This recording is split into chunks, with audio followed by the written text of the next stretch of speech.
the basic. Going to the sky in a spaceship. All the hard times I face it. I've been on time when I strive for the greatness, yeah. You can't stop me now. I just wanna make my family proud.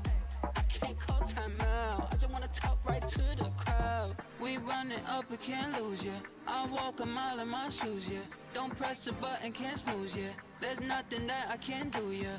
We up to something brand new, yeah. We live it up like a cruise, yeah. We up, I see all the views, yeah. We going up in the go up, go up, go up in a spaceship. See the whole world in a spaceship. Go up, go up, go up in a spaceship. Feel the whole vibe in a spaceship. Go up, go up, go up in a spaceship.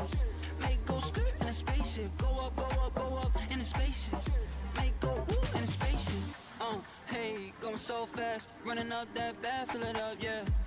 Hey, what you call that? It's a whole new wave in the ocean. We got swag, it's so fast. You ain't never known me, now you know that. Go climb them trees with one hand, yeah. This plan is working. We running up, we can't lose, yeah. I walk a mile in my shoes, yeah. Don't press the button, can't snooze, yeah. There's nothing that I can't do, yeah. We up to something brand new, yeah. We live it up like a cruise, yeah. We up, I see all the views, yeah. We going up in the go up, go up, go up in a spaceship. See the whole world in a spaceship. Go up, go up, go up in a spaceship. Feel the whole vibe in a spaceship. Go up, go up, go up in a spaceship. Make go skirt in a spaceship. Go up, go up, go up in a spaceship. Make go woo in a spaceship.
Good morning, good afternoon, good evening, wherever you are in the world. I hope you're having a great day. It's actually gotten better for me because got this no, actually not the 777, the 737 back in operation. We just got it back from the maintenance crew. They fixed the yoke. They fixed all the buttons are now, actionable. So happy with that. It is later in the day, and obviously you can see it's night outside. But what we're going to do in this stream, we're going to take a look here at Edinburgh, and then we're going to fly from Edinburgh down to East Midlands. Both airports are by Pyreegue, and this one is a brand new version 2, which is now available on Contrail. Contrail is having a summer sale up to 50% off many different items. So you can check out the website for that. But this will also be on sale 50% off until August 1st. Then it'll go to its regular price.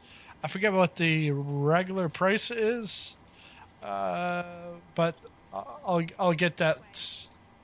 No, I want to say contract, but this is the 2024 layout. So V1 would have been a previous layout, and it's a lot more detailed than V1, and there's even more details in this than at East Midlands. But let me just double check here. But if you go exclamation Contrail in the chat, you'll then get the link and the promo code for 10% off your next purchase. And it's one coupon code per customer. So, you might as well go big or go home with it. Especially when you've got discounts already. It's actually applied over those discounts, which is a nice benefit. Just something else about the airport. We'll take a look at it. So we'll fly real time to East Midlands, and then on our way back, we'll do a daytime flight. So that way you see it in different scenarios. Maybe on the way back, put some rain on or something like that. What am I trying to get? Oh, yeah, I want to make sure that my screen's going to show up here. So we got the battery on. External power is on. And then we've got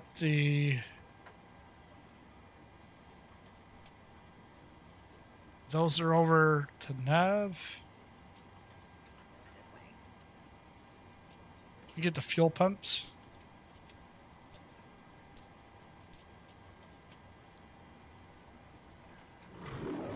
Whoa. Marsh W13 Aviation donated $1.99 through Super Chat. Fix your donation leaderboard. What did you do? Yeah. So this is the aviation one. So now you're gonna have 3 names on the board, and they're all gonna be big names.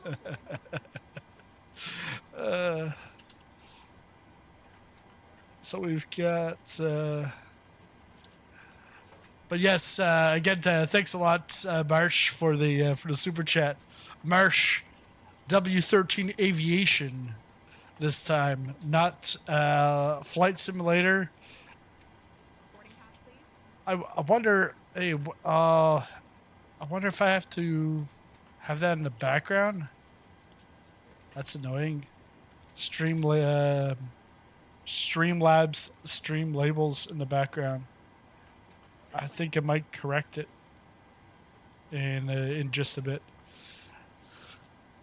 Emergency lights, get those armed. And we'll get the heat on. The heat is on. Oh.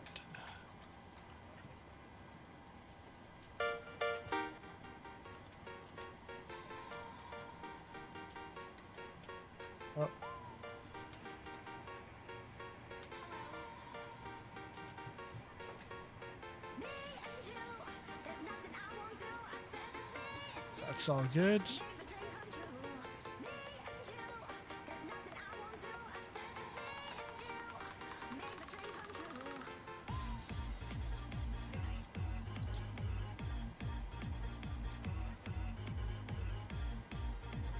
This screen isn't on yet.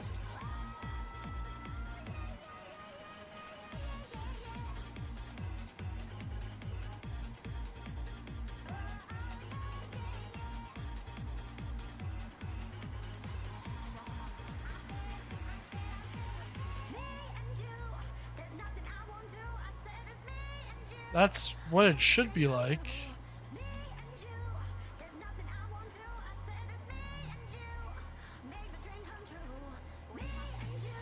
Or actually, that's the normal. All right. So we're still waiting for Adis.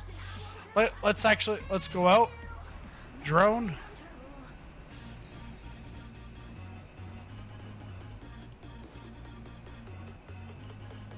We took a look at this earlier today, but we'll go for it again because I've actually deleted the previous stream. But there's like so much detail in here. Pré-manger, bar burrito, all bar one, the bookshop.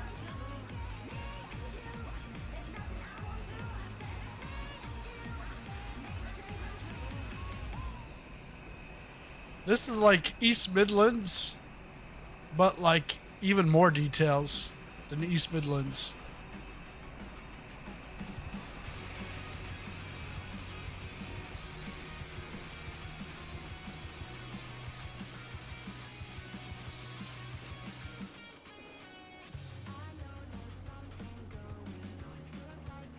Even like the check-in gates.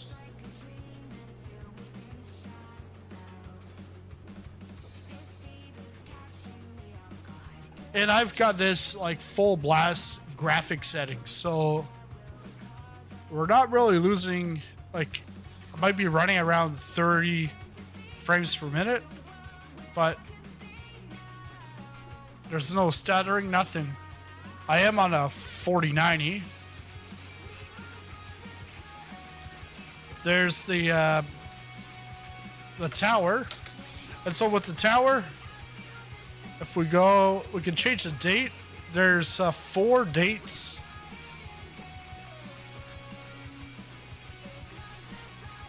Four dates that will change the colors here. So first one we've got March 17th, which is St. Patrick's Day. So it's green. We've got Remembrance Day, which is November 11th. And so now it's in a red. Then November 30th is St. Thomas Day or something like that. And it turns it to blue.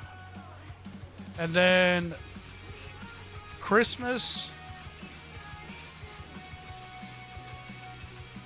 I think it's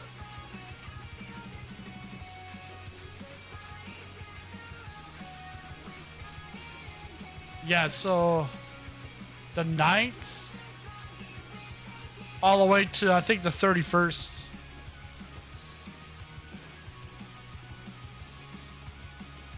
Or maybe even to the new year.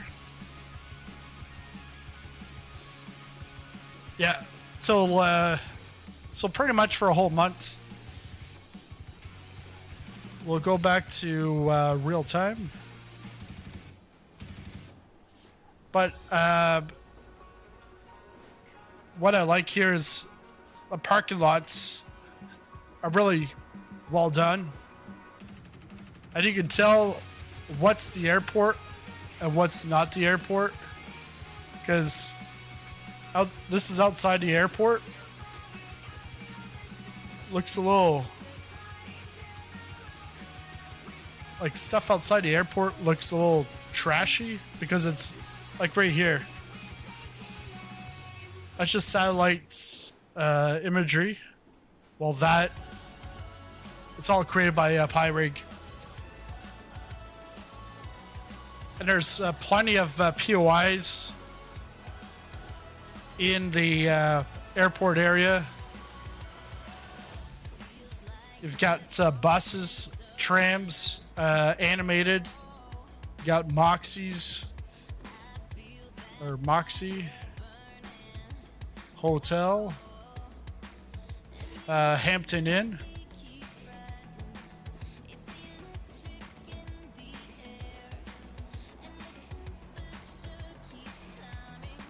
And like you've got signs all over the place. And they're like, the signs here are really nice touch. It's not like low res where it's hard to even make it out.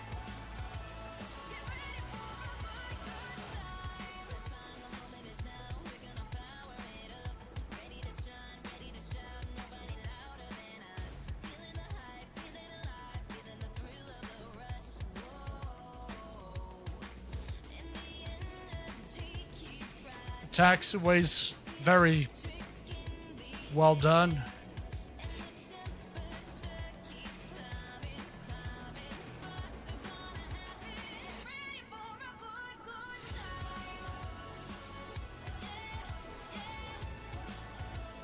You've got FedEx. FedEx is right over here in the middle. Got some more cargo.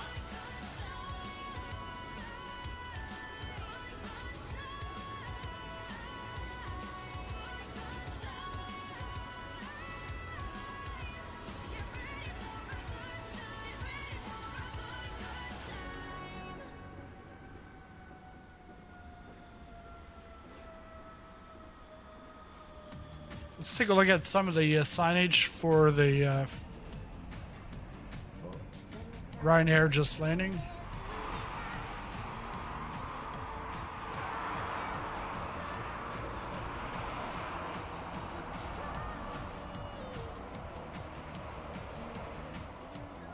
Qatar's here. That would be FSLTL. That's like 3 of them.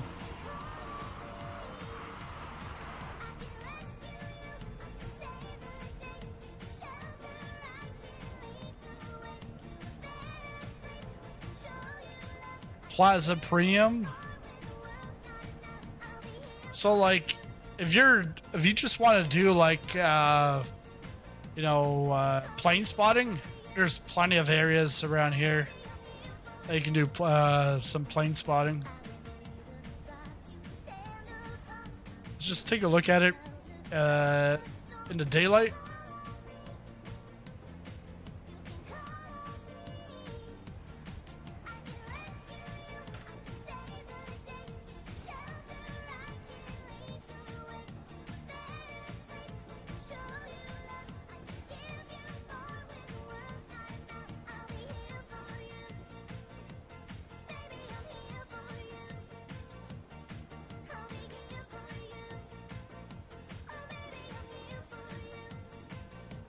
So really, really nice airport.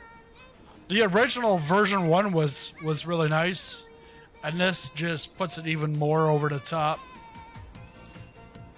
This and East Midlands are 2 of the nicest airports in Microsoft Flight Simulator. I would say better than I builds, but they're fighting in like the same category. They're at the top because both Pyreegue and I builds, they want to push the boundaries, try to put as much detail as they can into these sceneries. While there's a lot of developers out there that try to skim everything and then try to charge the same price, which that's highway robbery.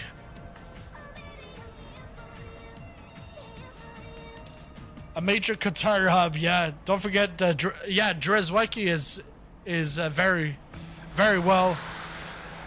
Although Drizweki, I know parking lots aren't always there, and it's more so the save on FPS.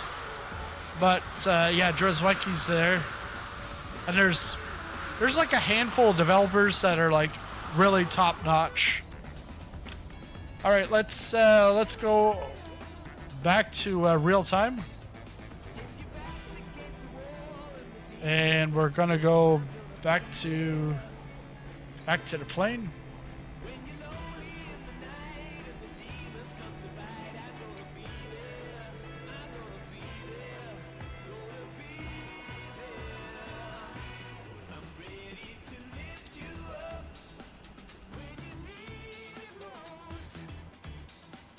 Okay.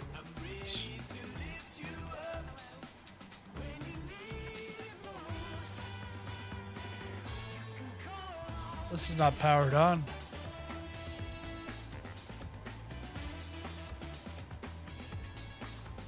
Pedestal.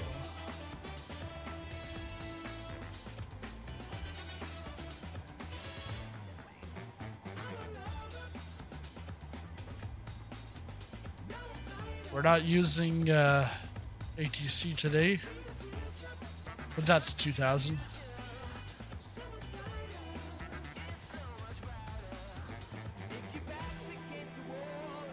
And now we can turn off the flashlights. Alt L. I was trying to find that earlier, but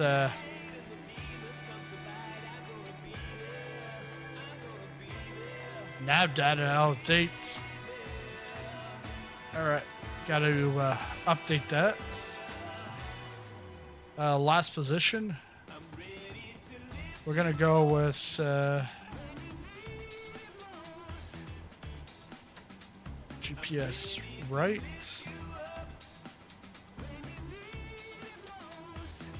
Then we're at G Echo Golf Papa Hotel. I think we're at gate 6.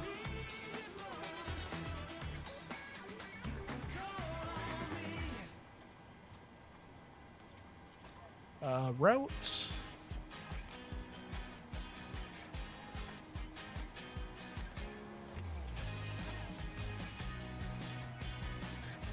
We're going to EGNX.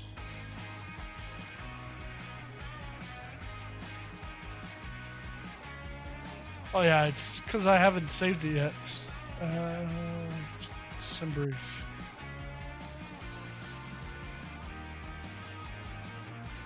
Because I had to delete the files and reinstall everything, so it took that away.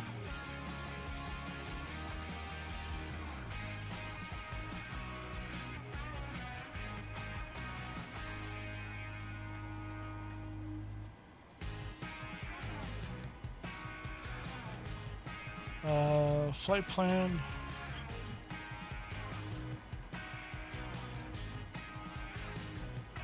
PMDG.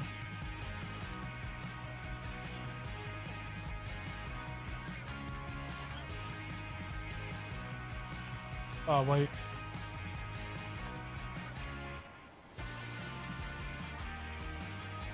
Use current time.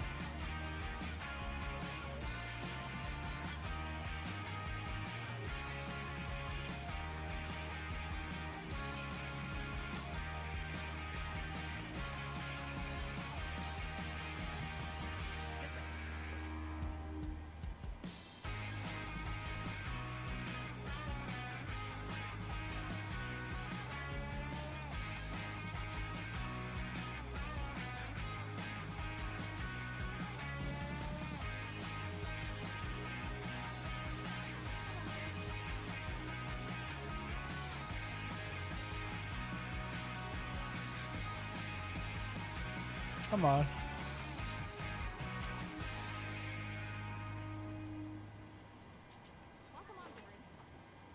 700. Generate flight.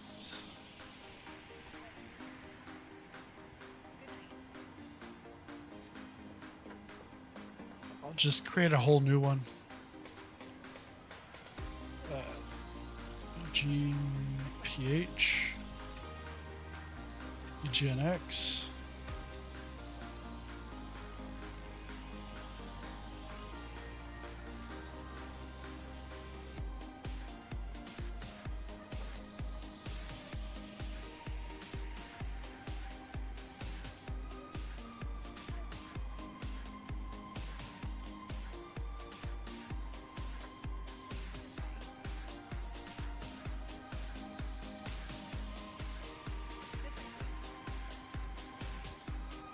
Should be about scheduled block times an hour and 15 minutes. So that's a nice little short flight. Initial altitude is going to be a flight level 20.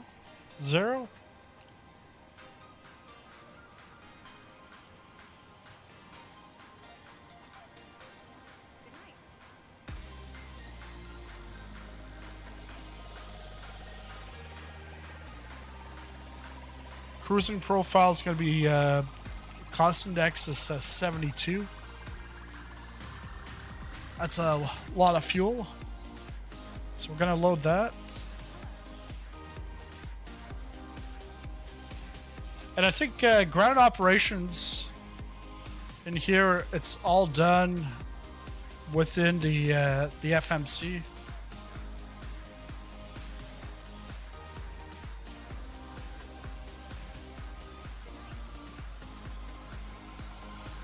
So scattered at 2400. We're going to be using the QH, so 1009.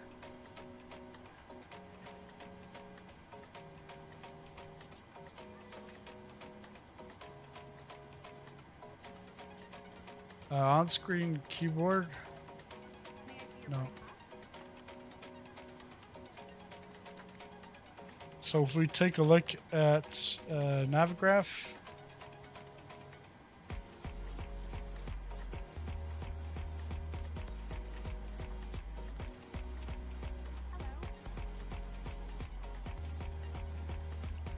so we'll unload that one, get the new one.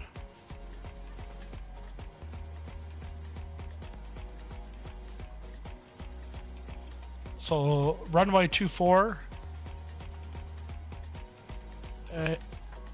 Gosak and Gossam, and then arrival expecting.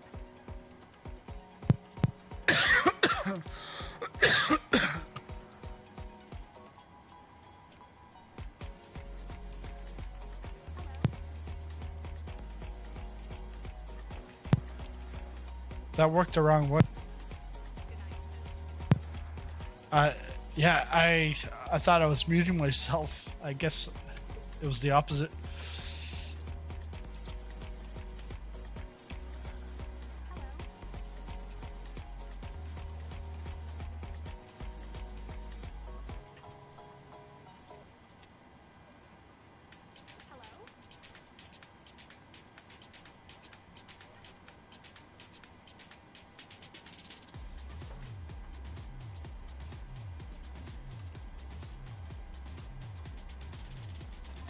Let's reset.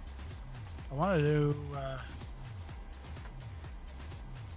It's too bright.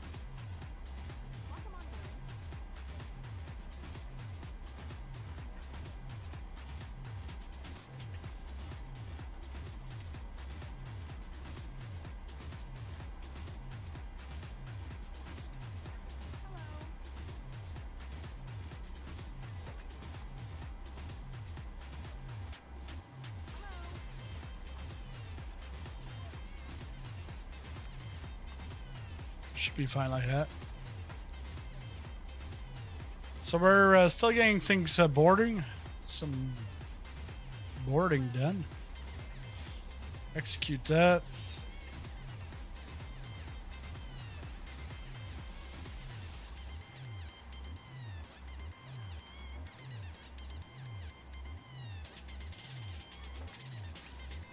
So we don't need anything else in here. I've got the charts performance tool.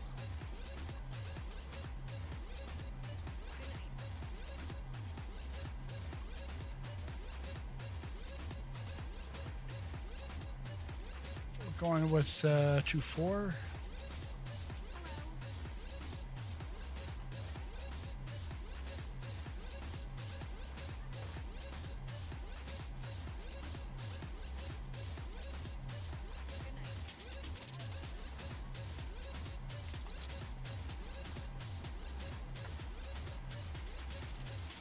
All right, so we can go to our perf init, request that.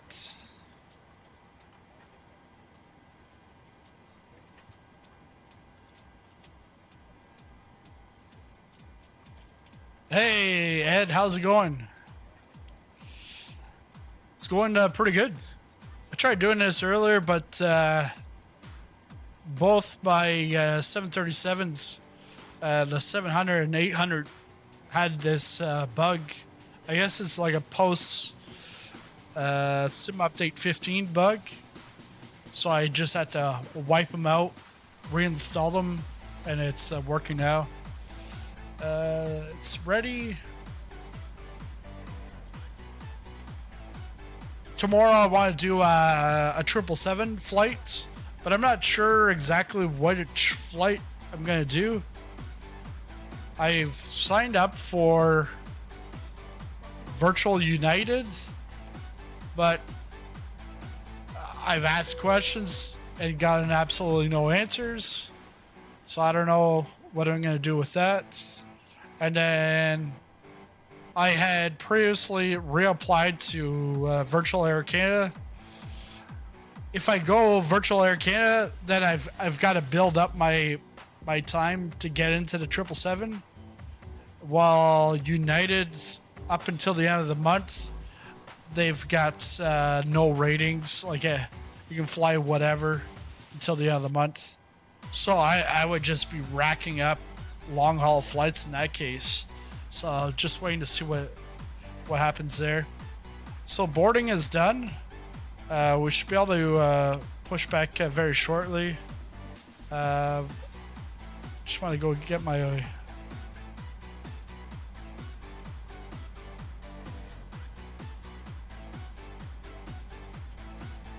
okay, so ground weight. Actually, I rather it in the Simbury format, so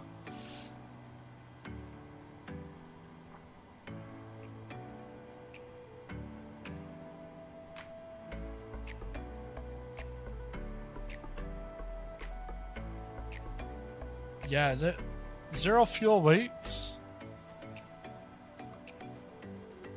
is 134.2.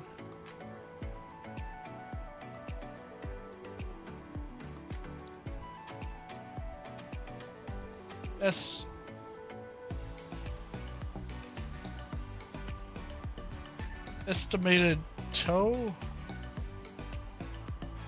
It's got to be 146.9.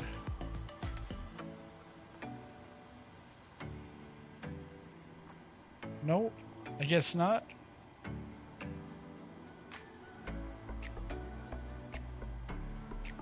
Erase.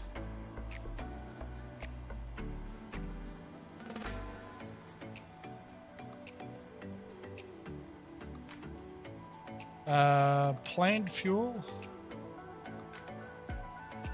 So block fuel is 13,222.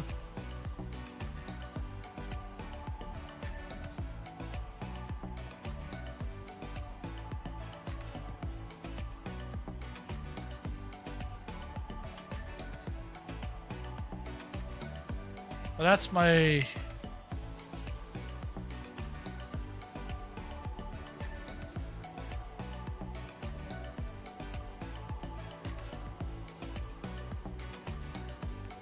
let's Just go back.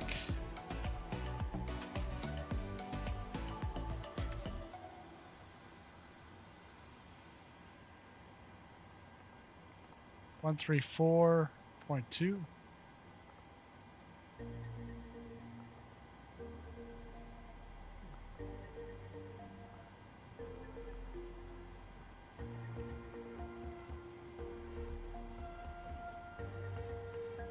Maximum toe is 174. 174.2.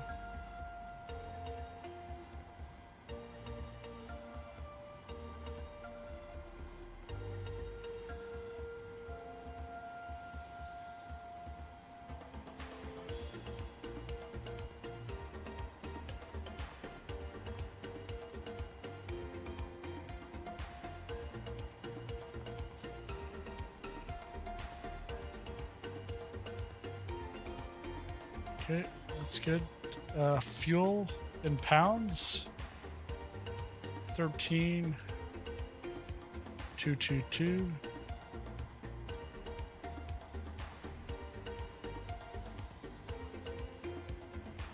Fuel density. That's a good question. Couldn't tell you. Let's go, post it.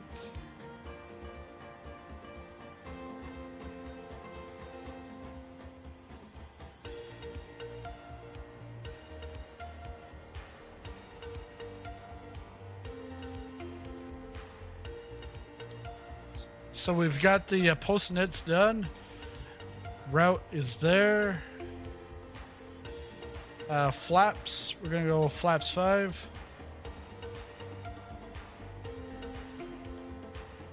Actually, if we go, we can do our calculation now.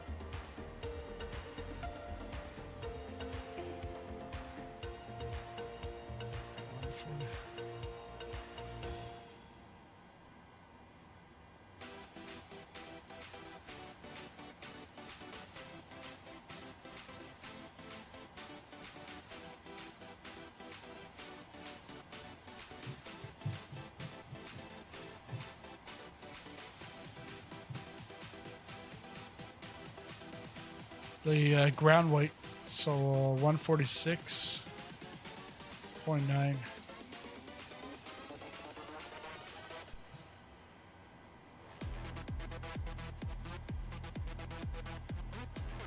So there's something wrong with the calculation then.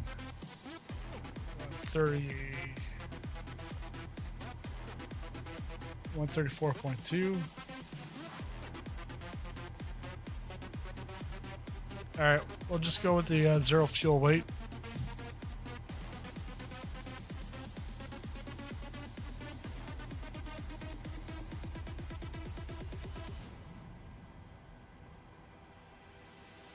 So we'll just go with that and calculate. I don't think we can move this in the like in the 777.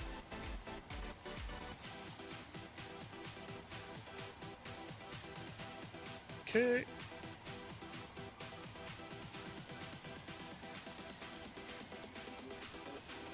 The cell 50, or the oat is 18. Oats.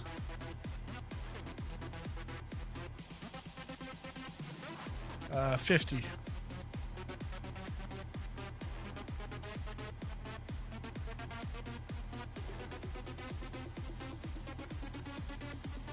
CG is 2547. 2547.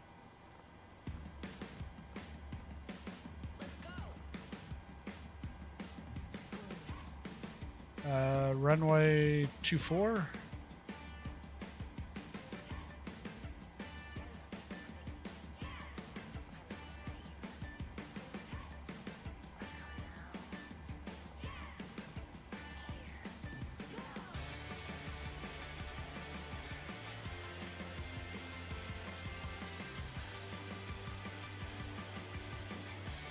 And then we're expecting we're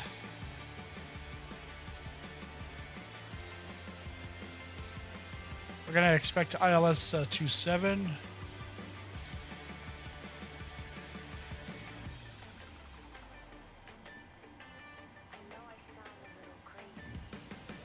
ILS 27.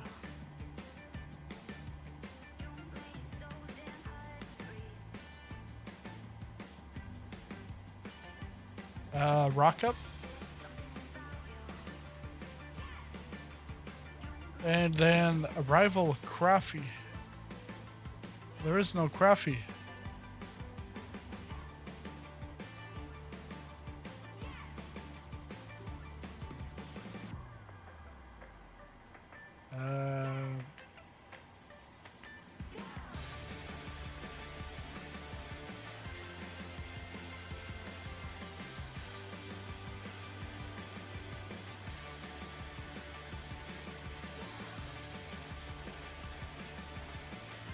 It could be because it's not updated. I think we're gonna go with Rock You.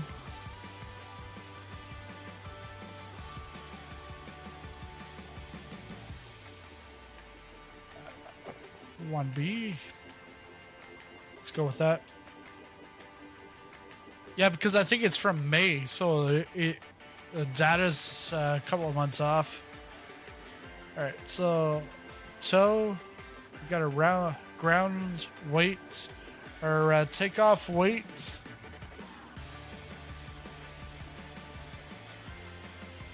Takeoff weight is 146.9.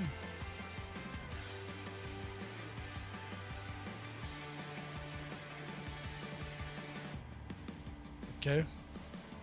I guess not.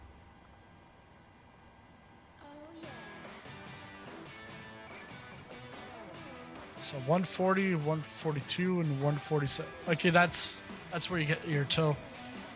Night at night. How's it going? I was actually just thinking about you.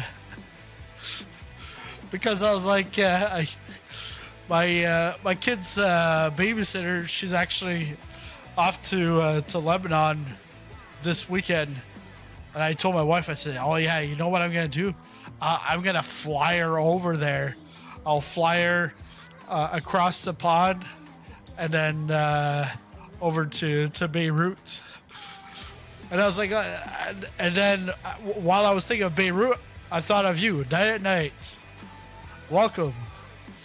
Right, QRH. Runway winds. Our winds. Yeah. But I'm not going to do that flight because I don't. It's a long flight, but we'll see. I might do it someday. Is there any scenery for? Is there any scenery for Beirut? I know there is in DCS, but that's a different story. Where am I looking for? Looking for my charts. Weather. Oh yeah, weather.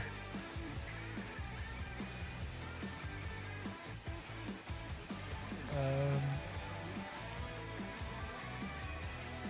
210 from 1 or 1 knot.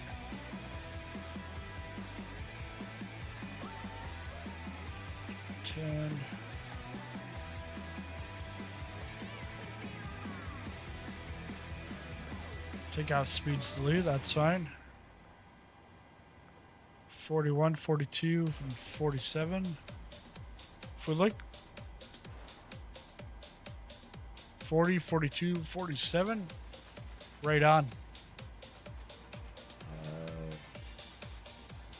OLBA, yes. But OLBA, is there like payware? scenery for it, or is it just default? I think we're good for pushback.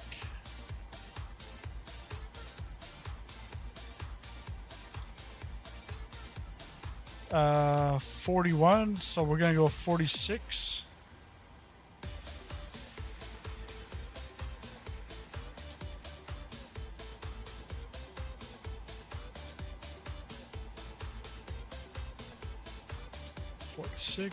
And then the charts.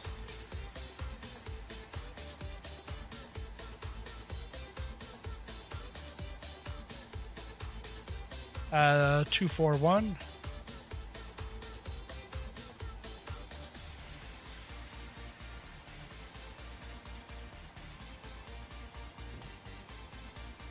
We'll put actually.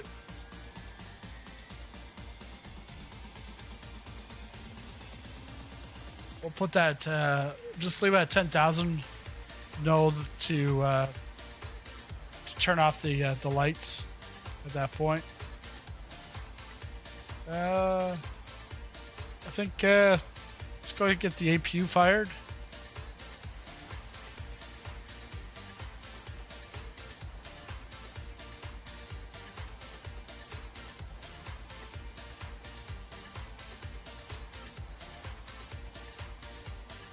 You never got to, you're still on the Phoenix.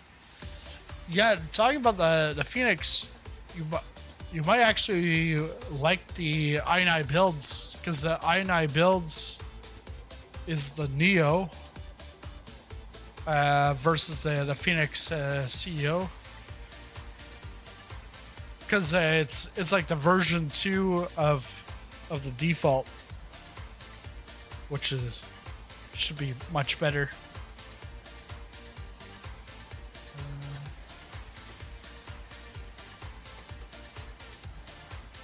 So APU looks like that's on.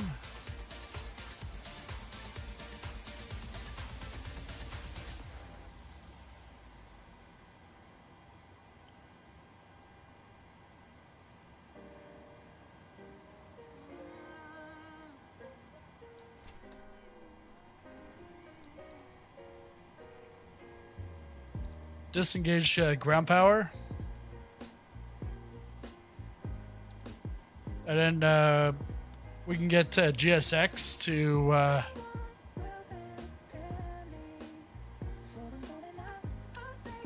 GSX can get rid of it.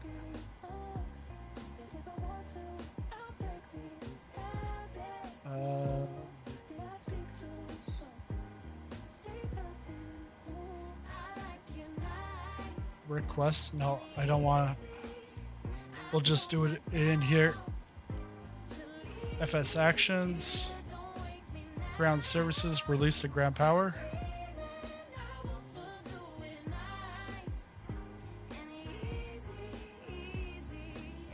Hey, team Dylan D, how's it going?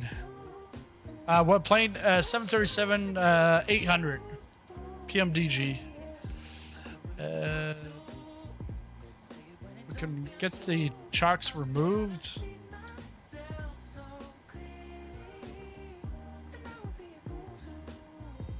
And that should be good. Let's check out the legs. Always want to check out the legs. No, not the flight attendant. Yeah, keep it focused here. Come on, guys. FMC, FMC.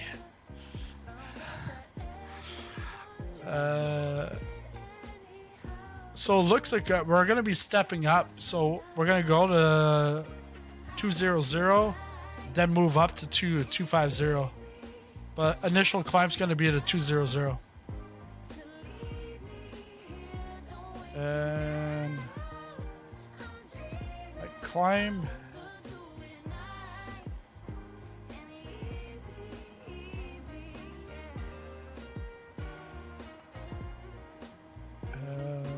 Oh yeah, get my forecast winds. This is about an hour and 15 minutes block time. So taxi plus up in the air and taxi back in East Midlands. Just gonna get this, and then we should be ready for pushback. Excellent. We'll put that on this side. Let's get this set up for our legs. We don't have any vectors right off the bat, so I like that because I hate vectors.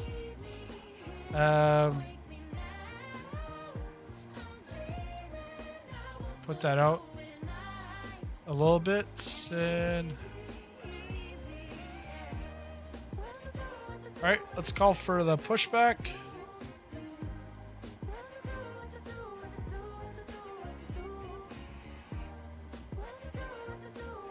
Double take. Parking brakes to request ground services.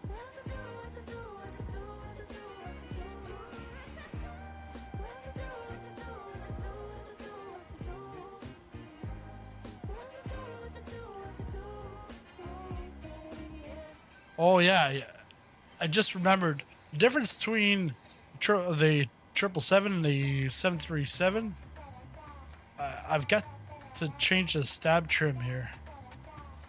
Prepare for pushback. It's my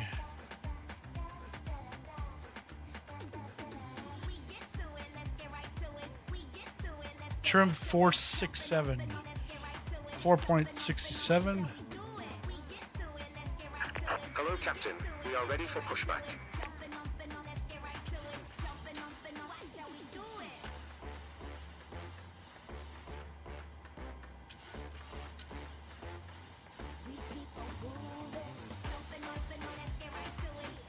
Should be good. That should be good enough.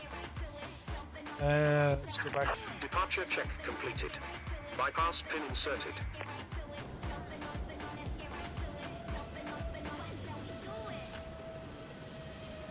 I didn't take. I forgot to change the livery.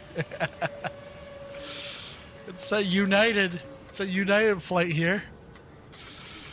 Whoops.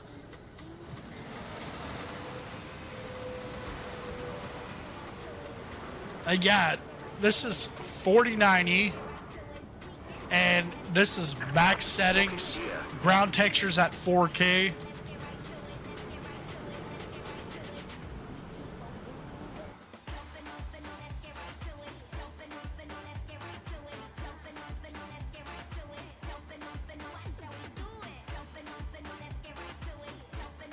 RTO. Push tail to the right. Release parking brakes.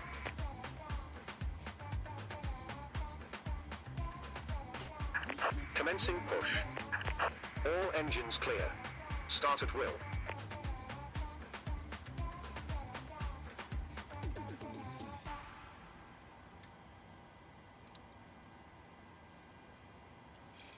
And let's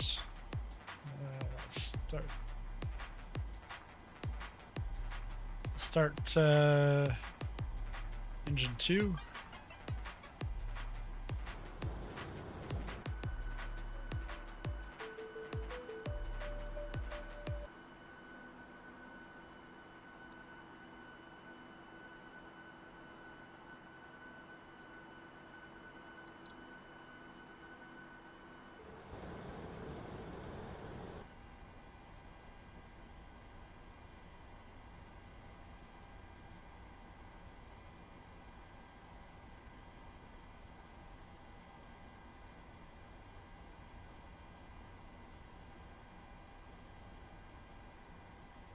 Why isn't... Oh. Probably PAX?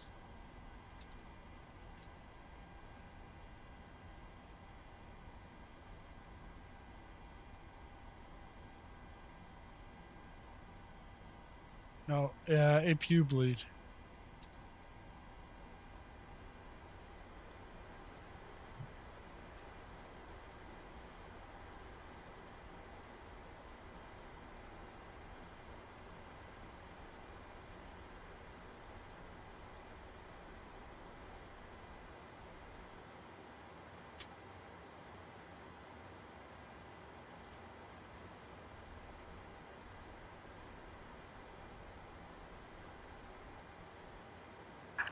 Set parking brakes. Because in the 777, you don't have to touch this. Should be off. Packs off. Yes. Look at that.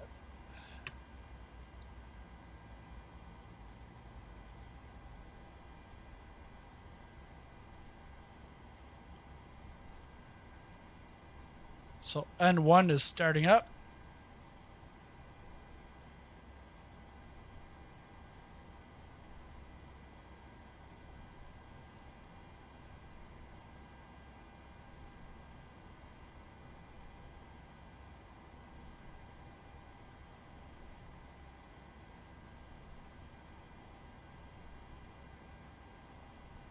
Is that all it's going to do?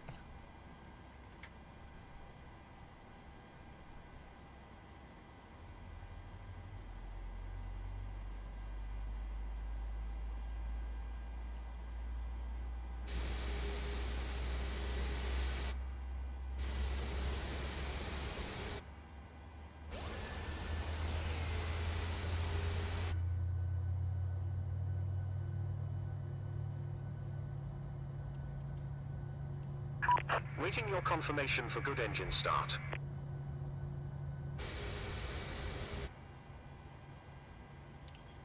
All right, so that's engine 2. Let's go engine 1.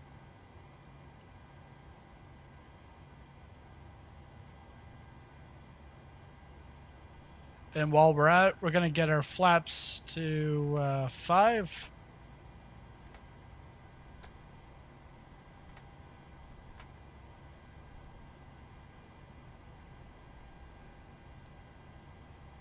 TCAS.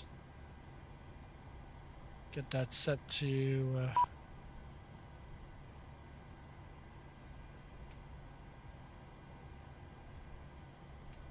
TARA.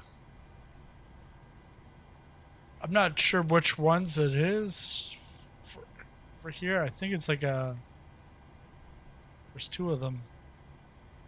It doesn't really matter in our case for this flight.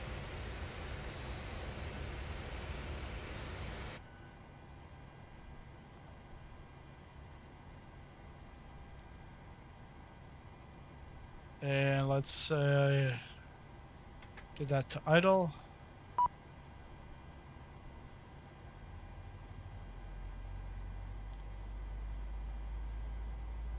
Listen to that bass, yeah. I'm all about that bass, all that bass, no trouble.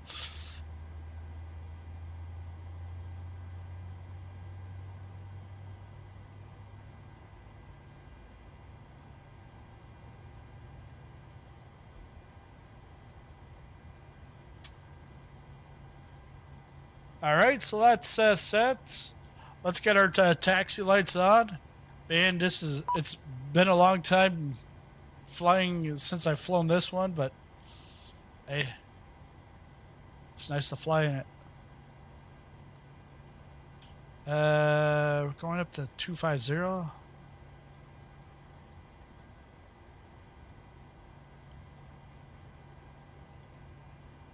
Now I can take the APU bleeds off, put the packs on. Oh yeah, I like that sound. Flip over to the gens. And while we're at it, we're going to disconnect the APU.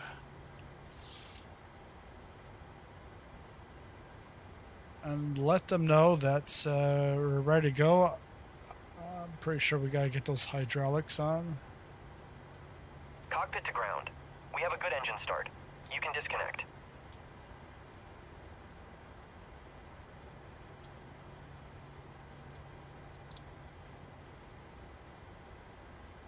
Now we just got to wait for them to move out of the way.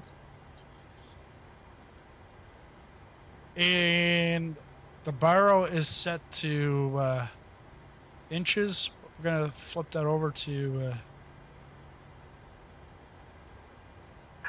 Unlocking gear. HPA.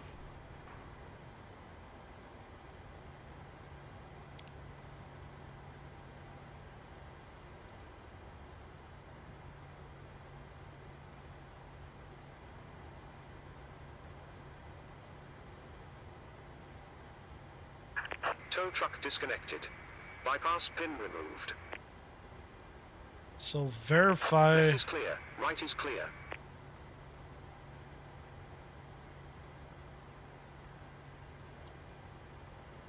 Okay, and I think the other one is set. Oh,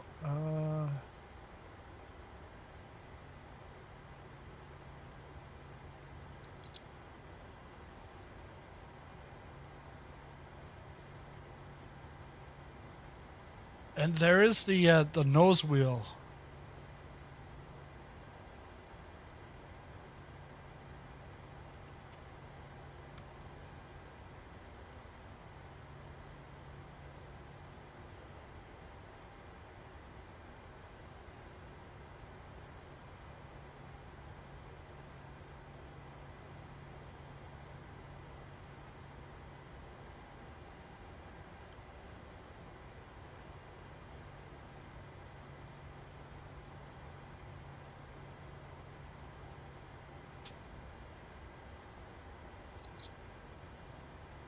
Or maybe that's a different aircraft.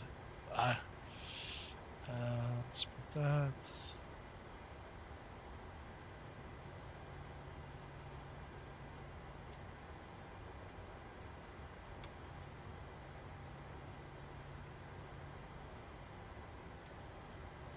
Flight directors are already on.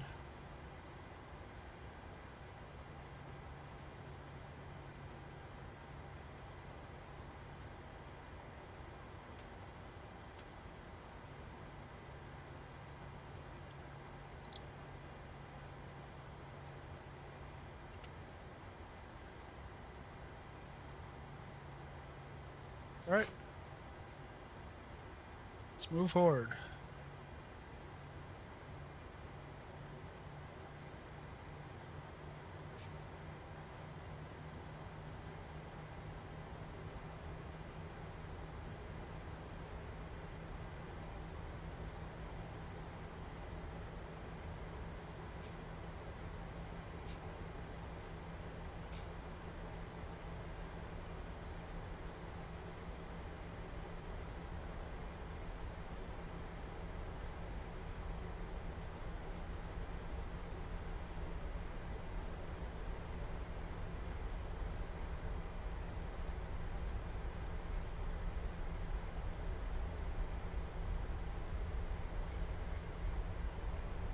Oh, Simlink's not working.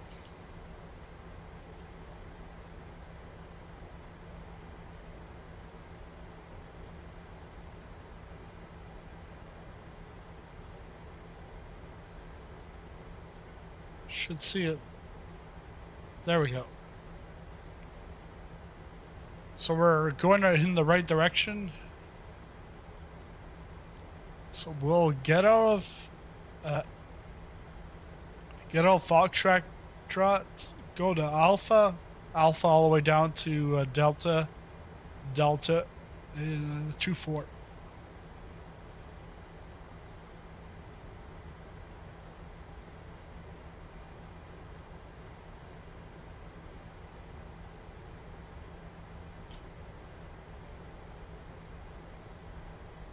Yeah.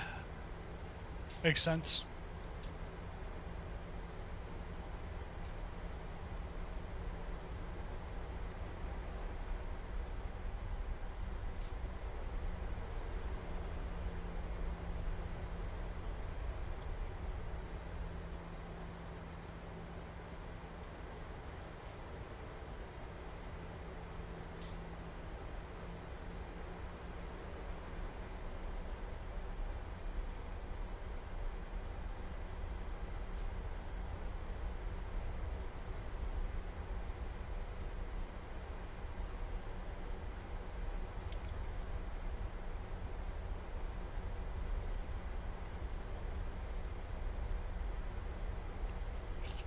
Then our return flight back, we'll do it in the daytime. So there's actually an aircraft just coming in to land.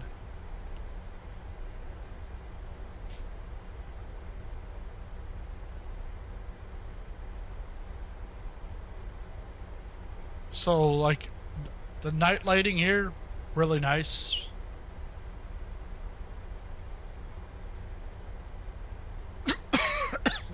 Sorry.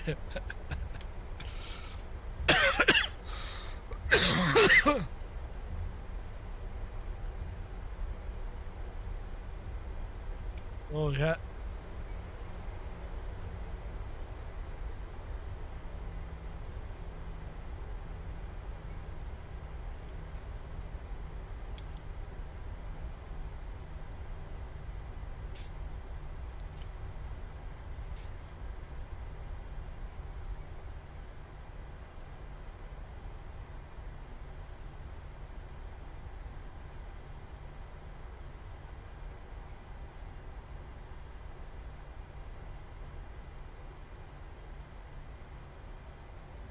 Well, watch this guy do his landing.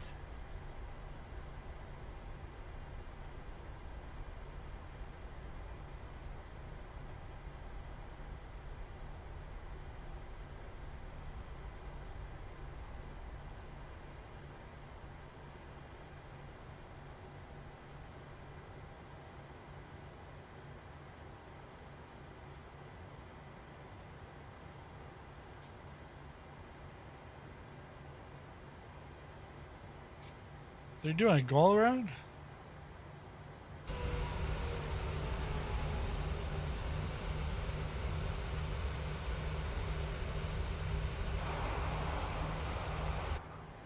All right. We're next in line here.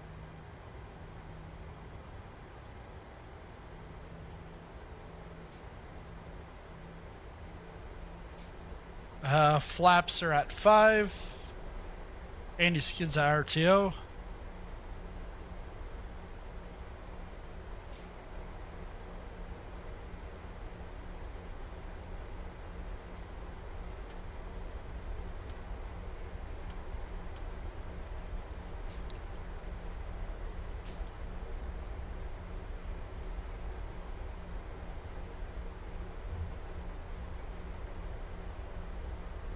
V speed is 141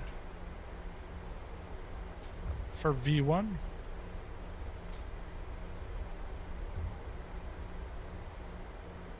Cabin crew, prepare for takeoff.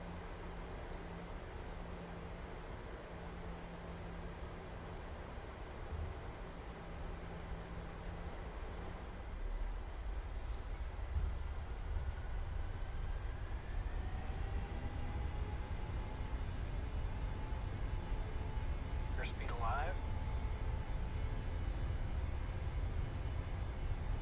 80 knots. 80 knots.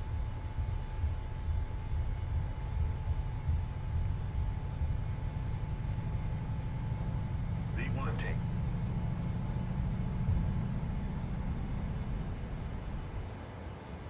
Positive rate of climb.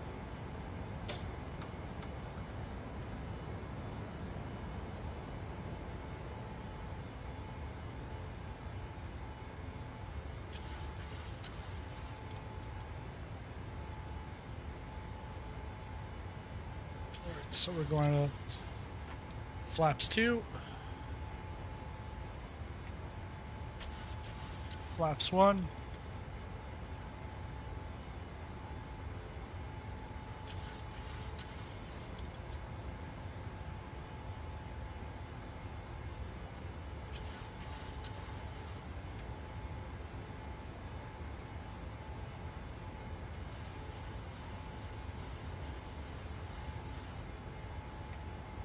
Flaps up.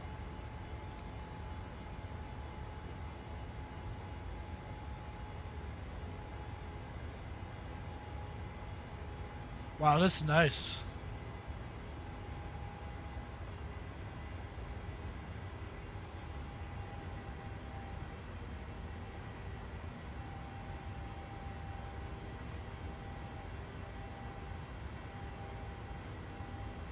Oh yeah, I saw that. They it was a CrowdStrike update for Microsoft programs or something.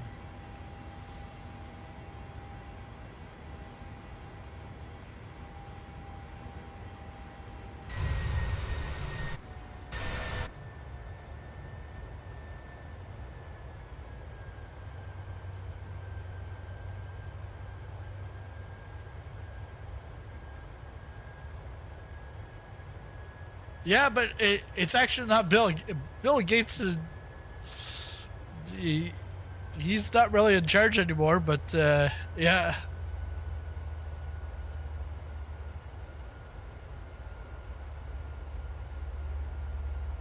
But yeah, it was CrowdStrike update to Microsoft programs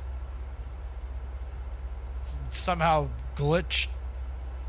I think it's not just airports, but like a bunch of places.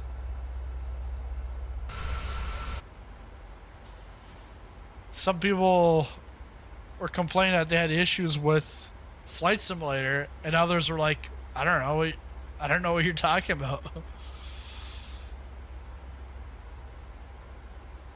Can I bring this down? Or is it gonna... No.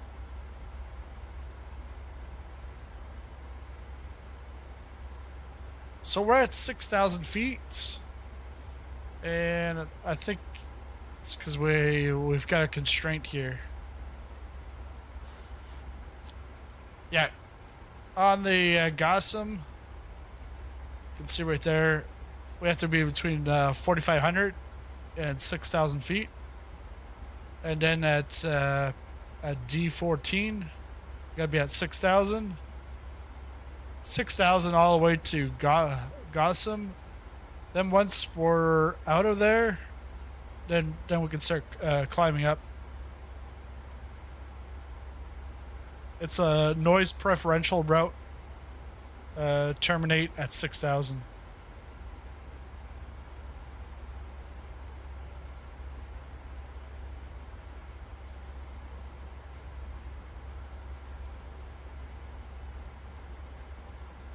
So they call it noise preferential routes, but in the US it would be noise abatement.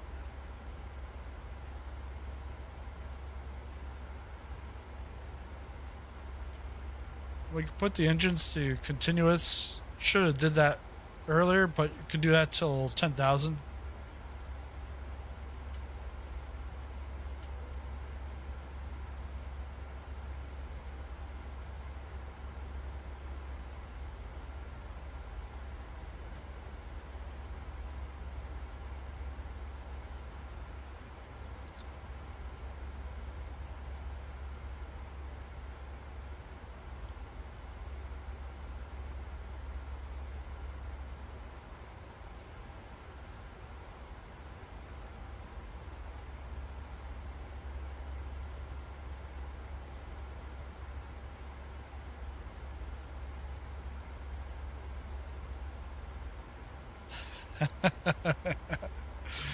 Conspiracy theories.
Almost a full moon.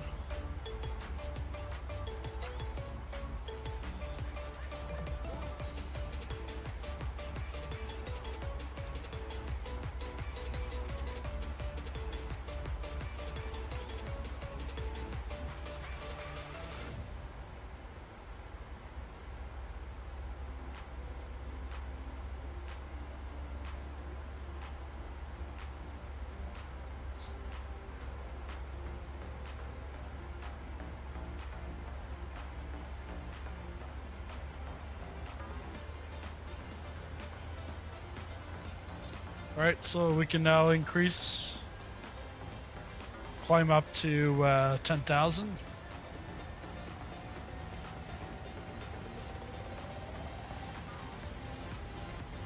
Oh yeah, and I was thinking of 18,000, but actually no, we're in Europe, so everything's different.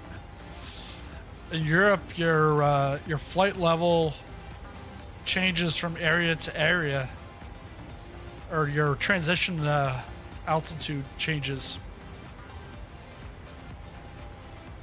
So we could go anti-skid off.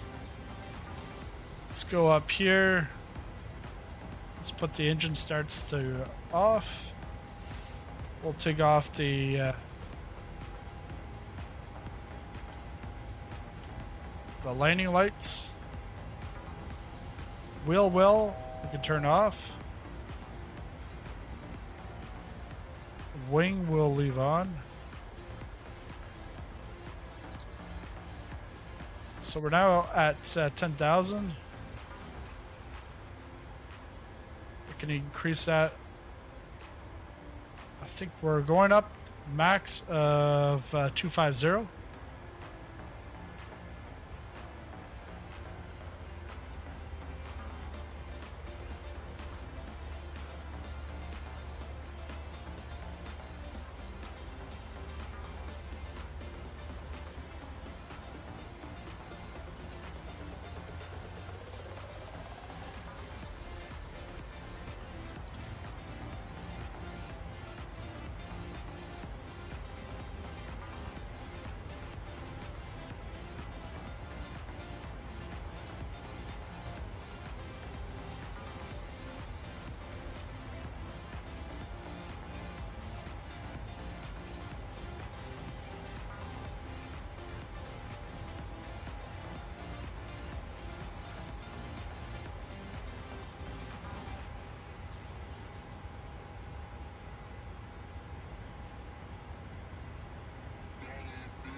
I think we got to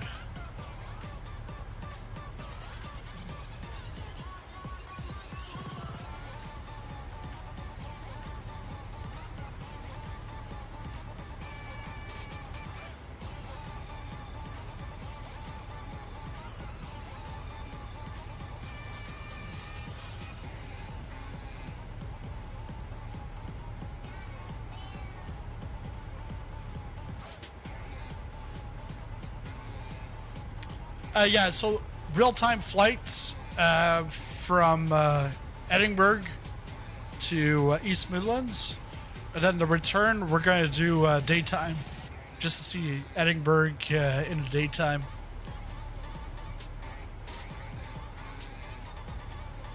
But it's spectacular day or night, and I haven't really gone through all of the airport. But there's like lots of details. I'll probably do like a short video recapping everything about the airport, but yeah, it's a nice one. But if you never fly to the UK, then there's no point, obviously.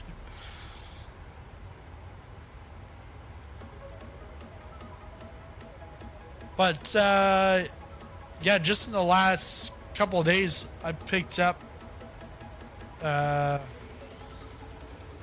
So this came out today. We've got Bora Bora and Moorea, a French Polynesian. Those two are from Clifford. So looking forward to checking those out. I think there's Huntington Tri-State from Vertical Sim. I've got a a review video for San Francisco from Flightbeam. That'll be coming out over the weekend. But then I picked up Dubai. I pay from i9 Builds because I just seen pictures. I like that over the Premium Deluxe version because that's handcrafted by Asobo. Anything that you like, I find that over the last 4 years, I've upgraded all the Premium Plus or the Premium Deluxe airports. I've upgraded most of those because I find even the handcrafted, like they won't have decals and like precise stuff. Like it's better than the base default, but you know, the payware just does it justice.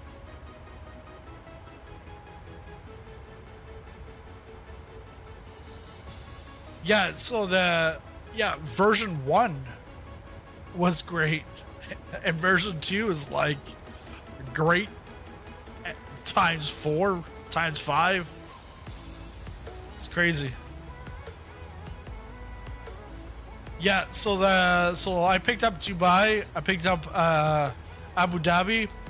At Dubai and Abu Dhabi, you've got a few landmarks.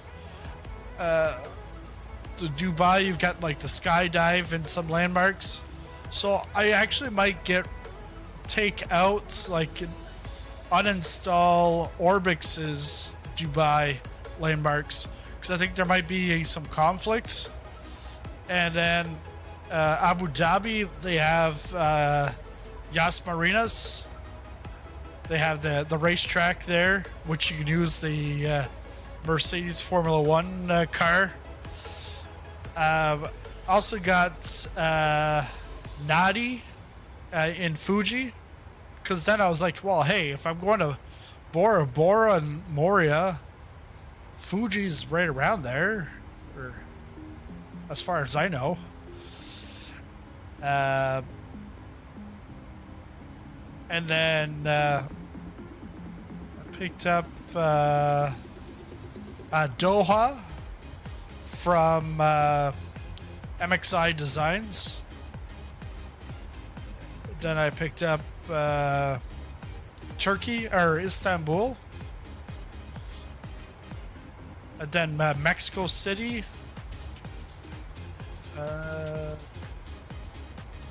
Rio de Janeiro.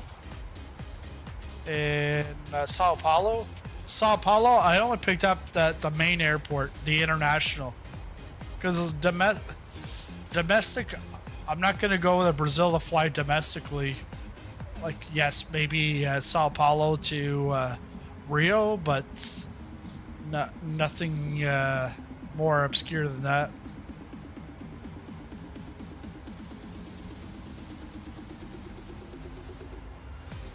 Yeah, that's the thing is you want places that you're going to fly to, and you want the top ones. Because if you got something that's crap, like why pay 20 or 30 bucks for crap when you can buy 20, 30 bucks of good stuff? Like, and it depends on your it depends on where you want to fly. Because I'm at a point where I've got a new monitor, and so that new monitor, it's a second monitor to my second rig, which is my office rig / simulation rig, because the other one is now just pure racing. It's built that I can't move my chair, like slide it out and put in flight sim or anything like that. So I had this PC over there and it was going great, but then I came over here and I was playing Football Manager and it was taking forever, and I'm like, well, hey, I'm pretty sure iRacing will work fine on my old PC. So I swapped it out. Put the old PC over there, and then the new PC, I brought it back over here. That way, Flight Simulator runs well, but I only have 4 terabytes on my drive, and I'm at max right now. I think I'm gonna be able to delete a couple hundred megabytes when I get rid of iRacing off of this, because I won't need iRacing on here. iRacing will be just solely on the other one. And but all the DLC for this is it's just crazy how much there is. So we're at flight level 250. Let's take a look at.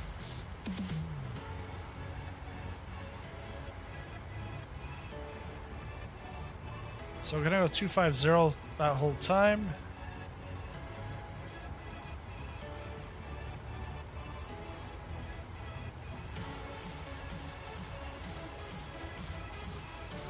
So top of climb is coming up in 2 nautical miles.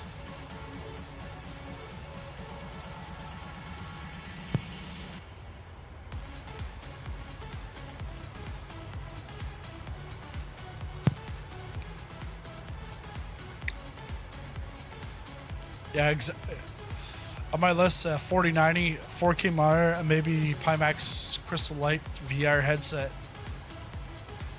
Hey, I was just talking about that today. Because Marsh tried it out. Marsh said really good. And I was like, oh, yeah. See if we can do something with Pimax. Because I've done VR in the past, but I've only done it like once, like one sitting. It was like 2018. My brother picked up a HP something.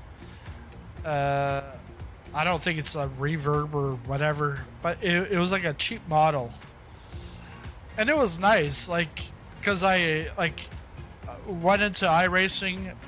I'm driving a Ferrari, and the Ferrari has like a butterfly wheel, and my brother had like a round wheel.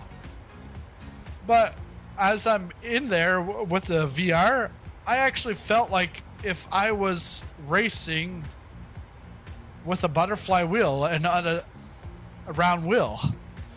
So I like that. But then the thing was, like, very quickly, like, it was like nauseating, and like resolution wasn't that great. Peripheral vision wasn't that great. So it would be nice to look at things now that it's like, 6 years later, things are a lot better.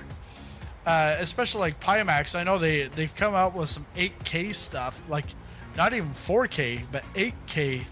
So yeah, it'd be interesting to see what that's like. So top of descent, 65 nautical miles. So right after Crofts. So just gotta watch out for that.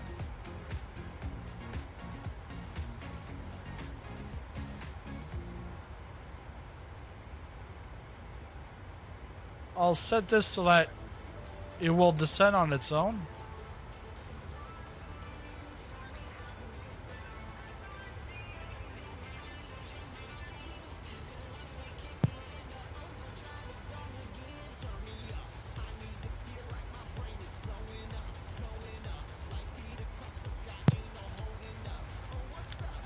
Your brother in Canada is doing some contribution. Nice.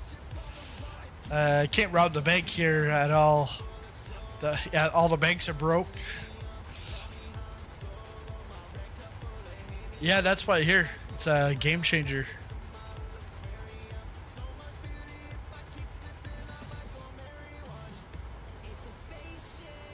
The only thing is like what it would be like to stream that.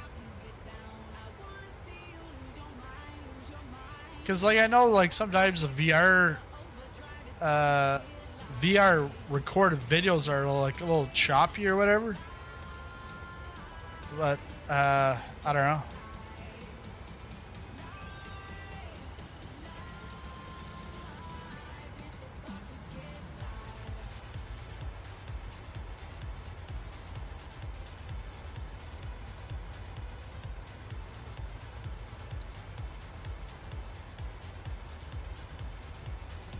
All right, let's take a look at the chart.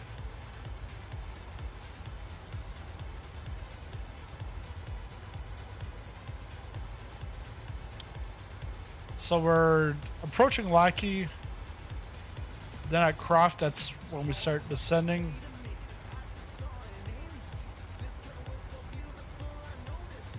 And yeah, I think it's just because my data is a couple of months old. So we got a little wonkiness to get on to Roll Cup. So I think TNT to Roll Cup. Or maybe even better yet, TNT to do 148K.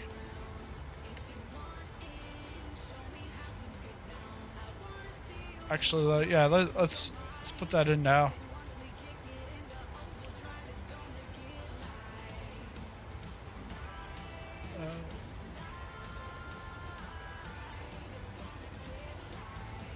So TNT.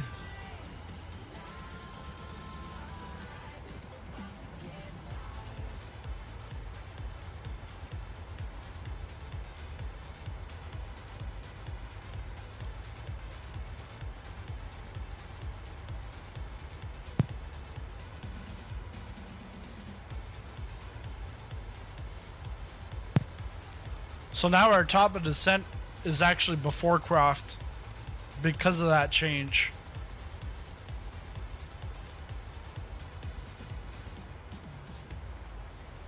And we're going to go to runway 27. Yeah, that's still the runway in use.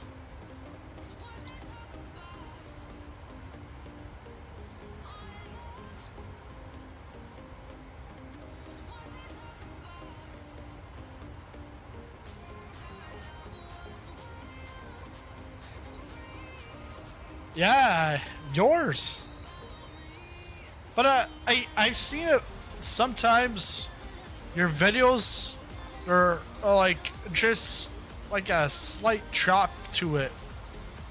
But is that the VR headset or is that just VR in general?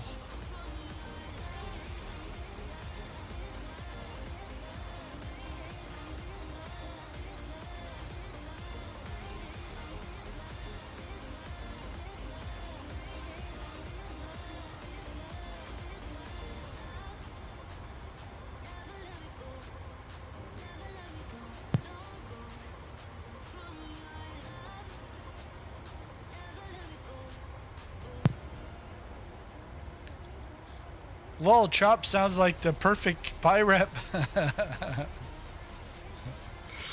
But I advise you to try it first because some people can experience motion. Yeah, I know. The shakiness derives from the head shake. Oh, so you shouldn't use it if you've got like Parkinson's. Don't use it. Well, you can use it, but just don't make videos with it.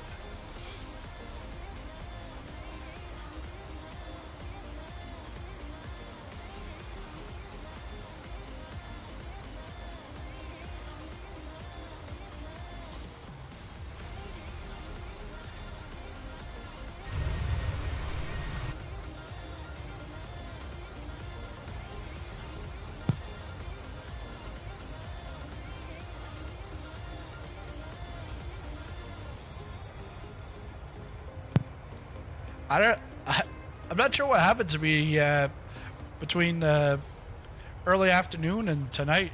It's like now I'm just like coughing.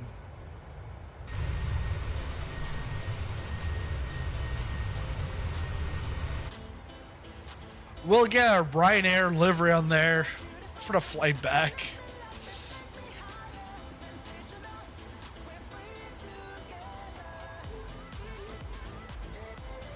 Yeah, I'll try it next year in Providence. Yeah, it's much closer to me in Providence. If you're afraid of heights, seriously?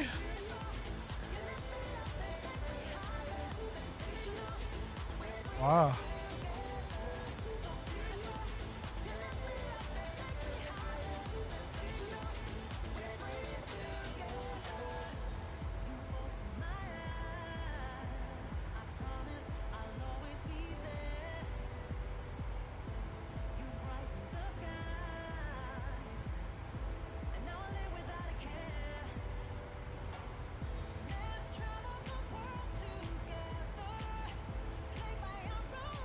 All right, we're starting our descent.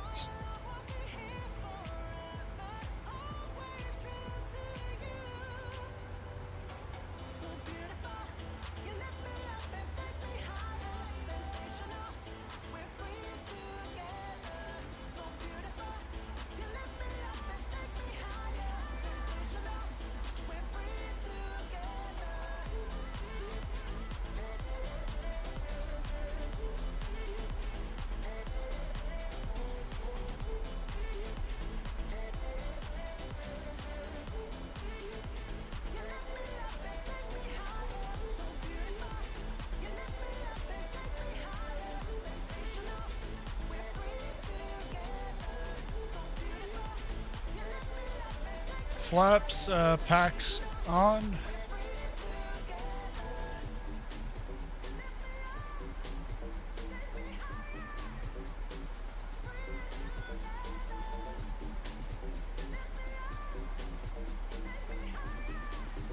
$286.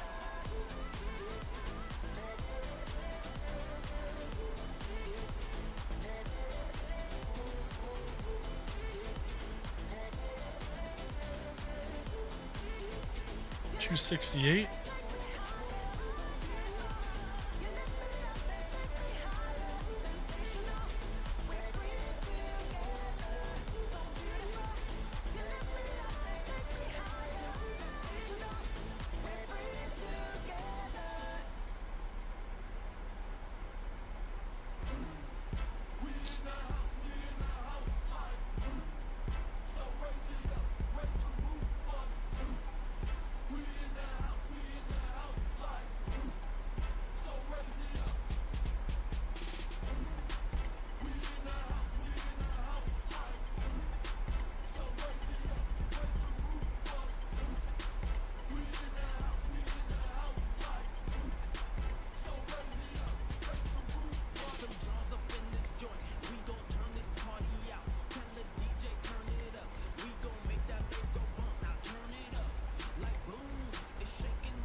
It's so real. The representation of depth is quite accurate indeed. Wow.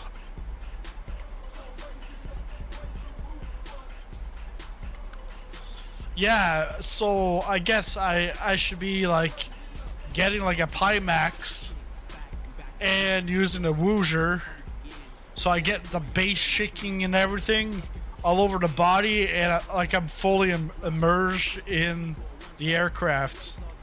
Maybe a butt kicker.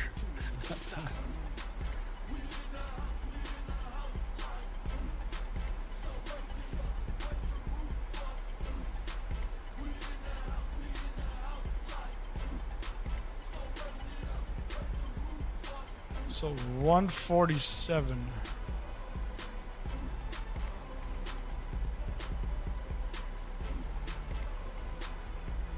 If I take a look at my minimums,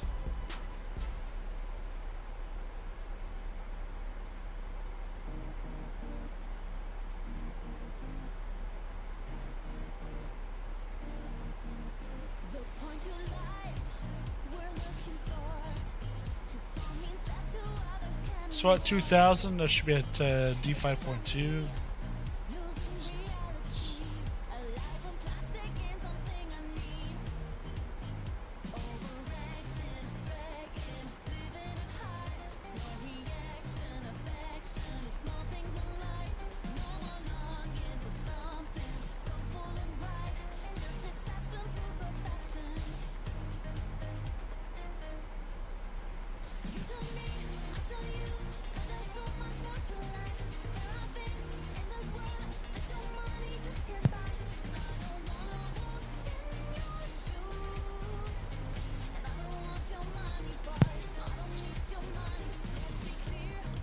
So decision height is 482 feet.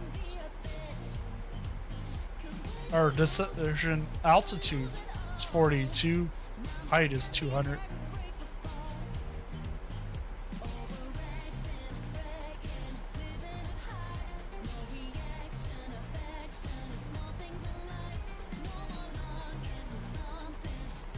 So that's where I'm going to hear the minimums.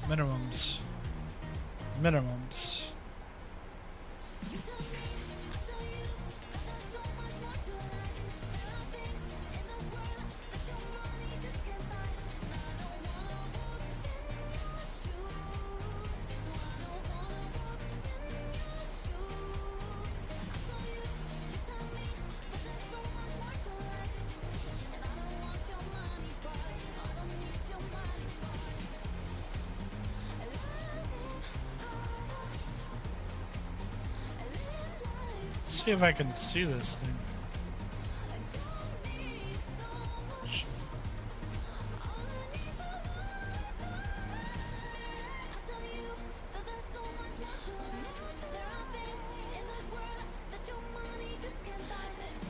Well, we're still like 50 nautical miles out. Yeah, 50 nautical miles out.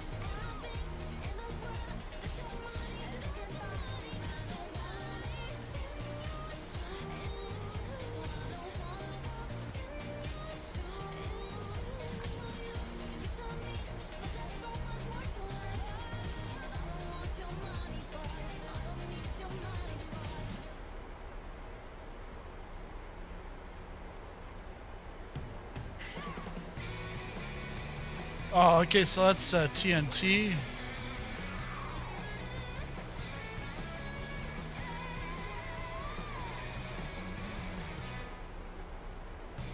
So actually the airport's over here. Because we're going to be...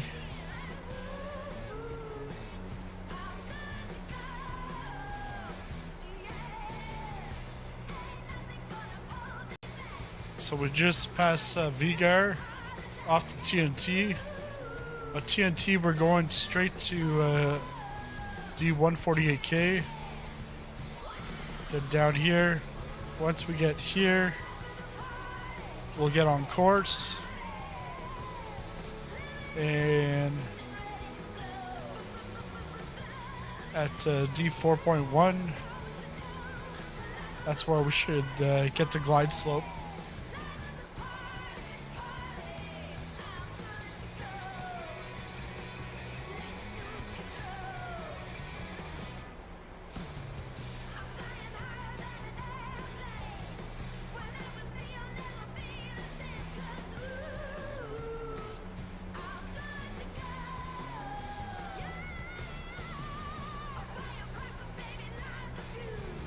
And if we take a look here at the runway, I would expect we could either get off at Mike or at Hotel. Definitely by Hotel. This might be a little early, but this is the main gates.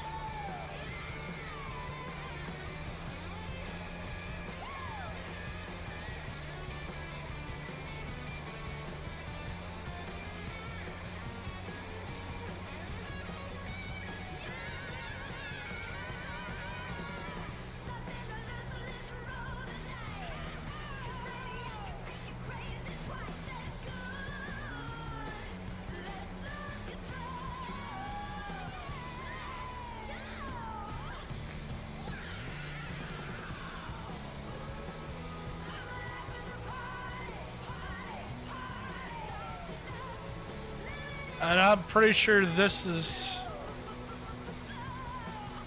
something to do with the airport. It's all red. Oh yeah, I can see it. Airport in sight, right there.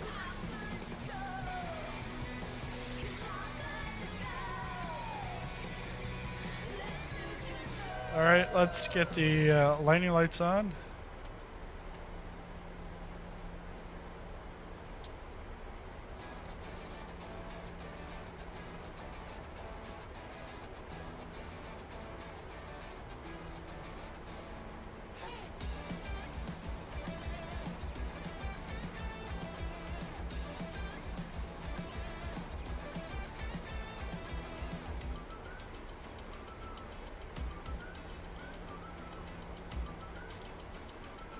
"30 nautical miles out."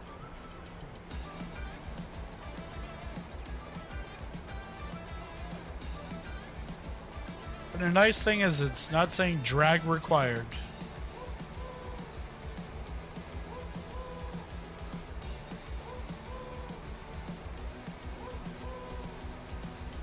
Yeah. Short final right now.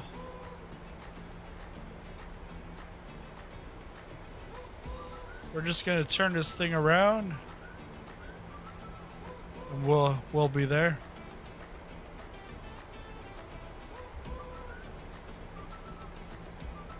All right, let's go flaps 1.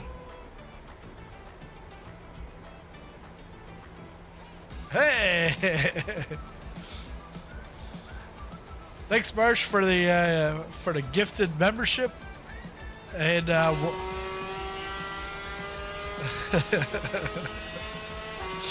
and welcome Night Night, new member. Welcome.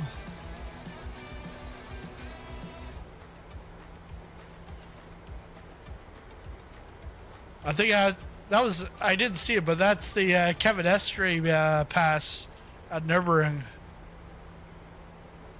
All right, let's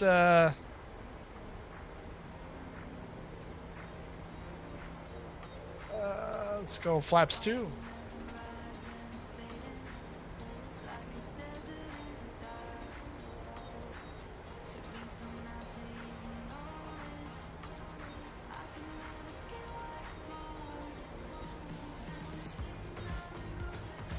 Yeah, in the next week, I want to revamp the whole membership stuff.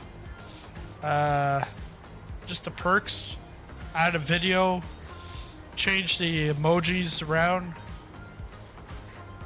do like a spring cleanup in summertime,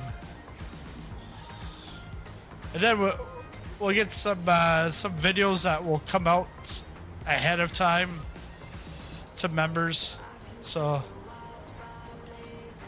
Marsh will show you the ropes. Pull up.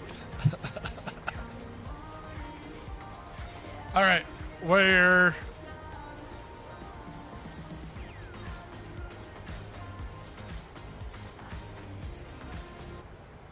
cabin crew prepare for landing.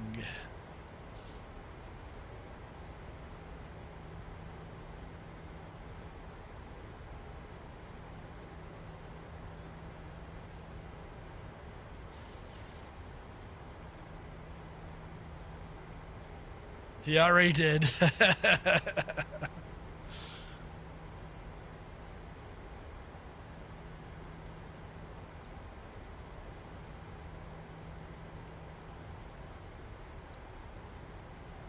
$17 out.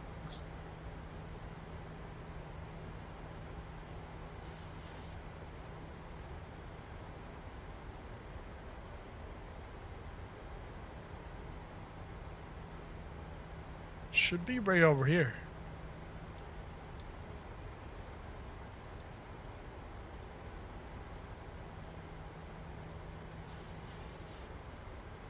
Right about there. We're back here somewheres. All right, I gotta hurry up.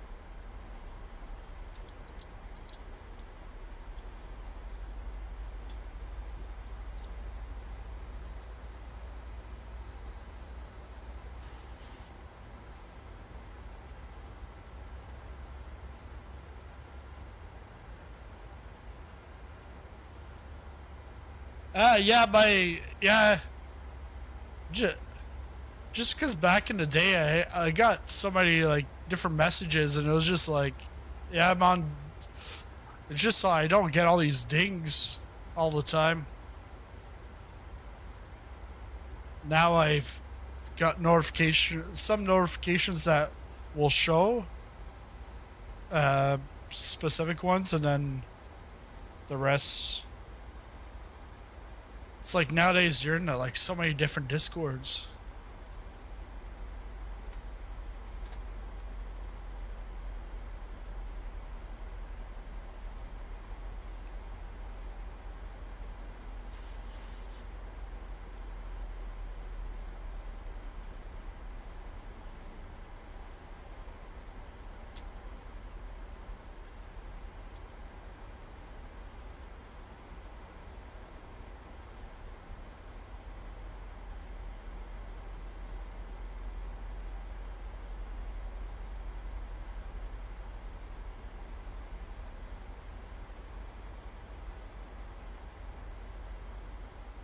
So I got 1, 2, 3 more.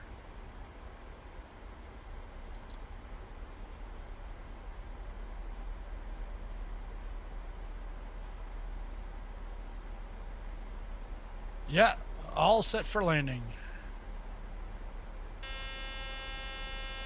And that's to tell me to put the gear down.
$47, 147.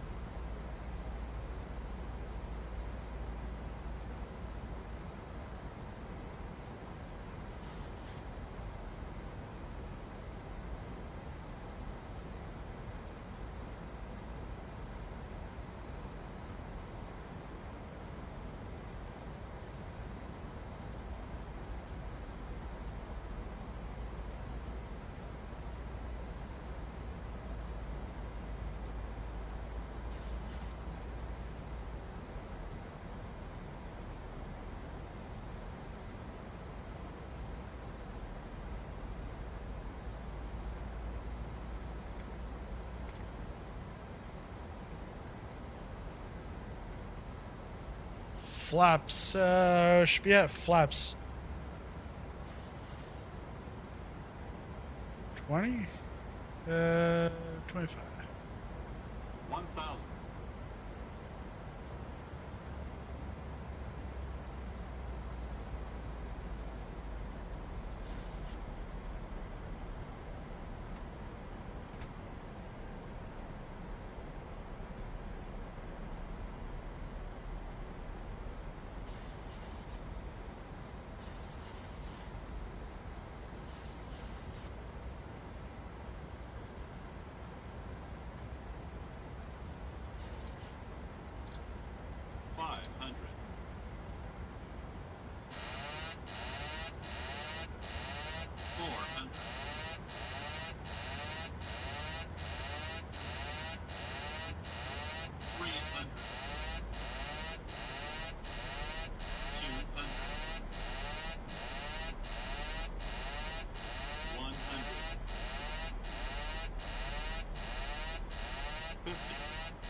There we go. Welcome to East Midlands 228. Nice.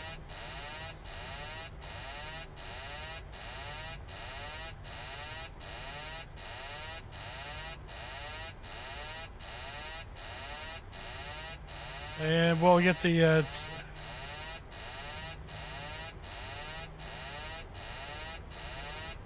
turning off very shortly here.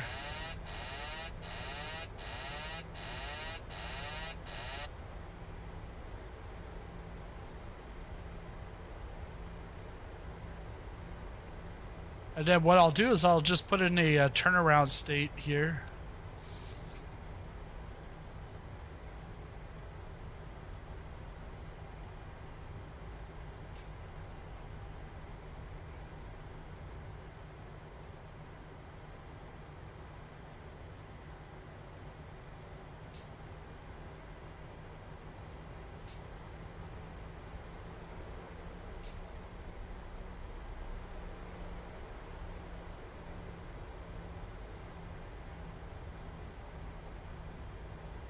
All right, so let's clear things up here.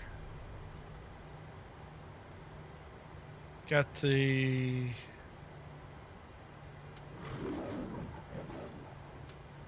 taxi lights. Mark W13 donated $3 through Super Chat. Thanks a lot, March, for the super chat and for the again for the gifted member. Got.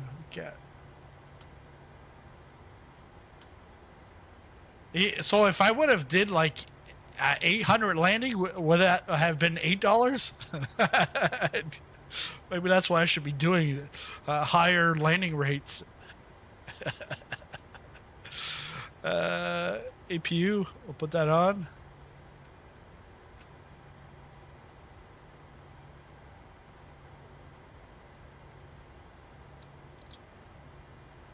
And let's clear the flaps.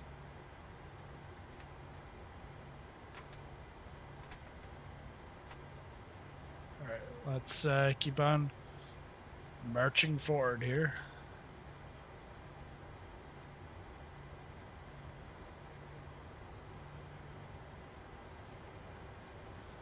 So that over there to the right is the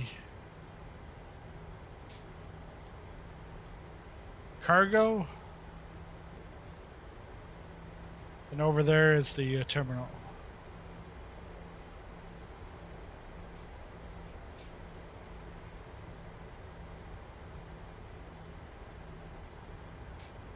Quit this accounting job.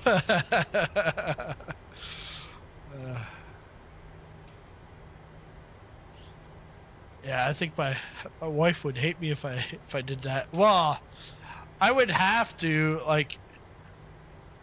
have enough money to completely replace anything like that.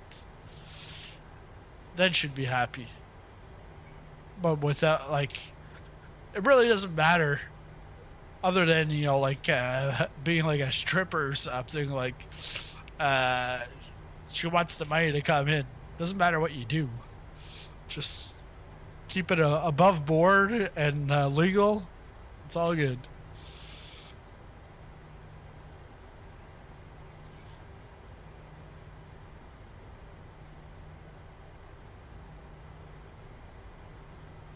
So we're going to go to this last gate. 45.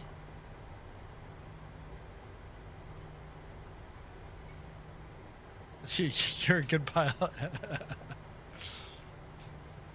Hey, like that was, to me, I actually, even though like 200, like around that is still hard, but I would say that's actually pretty good for me.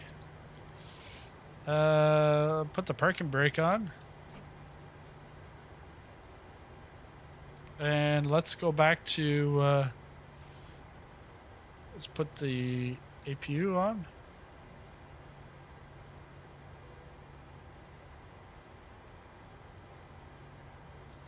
APU bleed.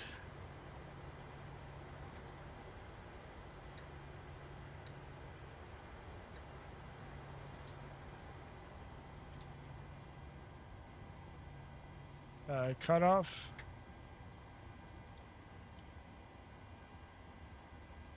That's right. Anything goes wrong, blame it on Boeing. So that is all off. Now I just got to create it. Just got back from dinner. We just arrived in East Midlands. We're going to crank back the timer, crank it forward. Gonna do a daytime flight back from East Midlands to Edinburgh. So it won't be long. We'll get this turned around. APU is back on.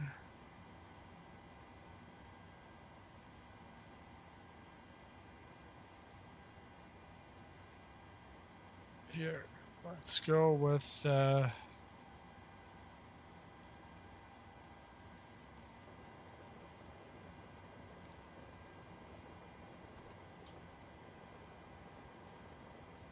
we're gonna have some rain to go back. Just make it a little more interesting. Oh yeah, so let's go get that flight plan from SimBrief.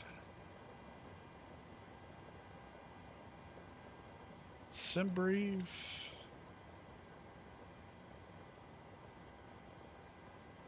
So gonna do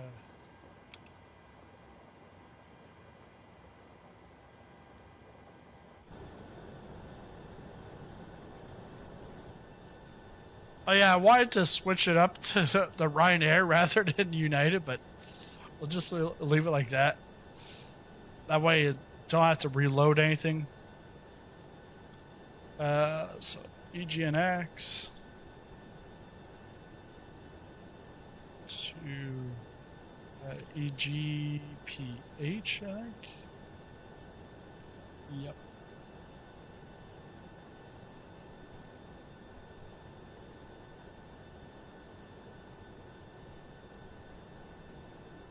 Gotta go. Yeah, 4 a.m. I'll watch the second leg tomorrow. Sounds good. Night. You're always on late at night, almost like Nickelodeon Nick at Night. But yeah, have a good night. And tomorrow I'll be flying during the daytime. I'm not sure what flight I'm gonna do yet, but you'll see it on the channel. And if not, well, you can always watch the second leg tomorrow. But yeah, we'll see you next time.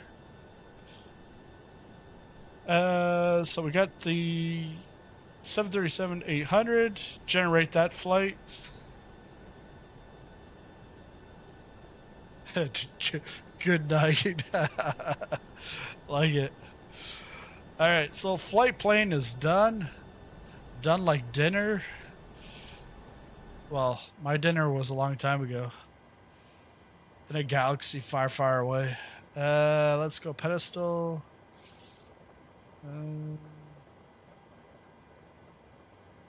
Yeah, that's all fine.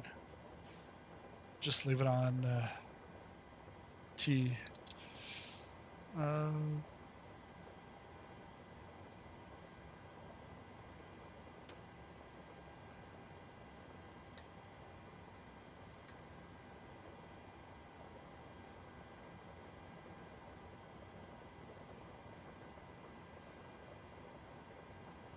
Okay, let's just go on the FMC, get this programmed.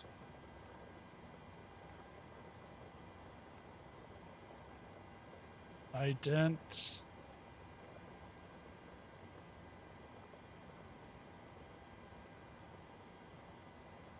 GPS left or right.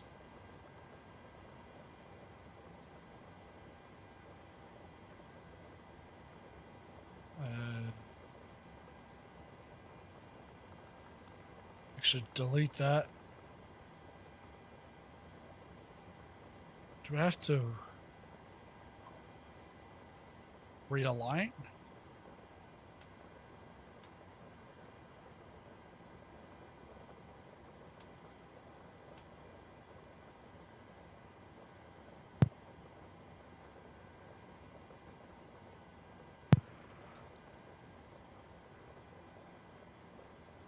Speed trim fail. All right, so now we can set the IRS. GPS right.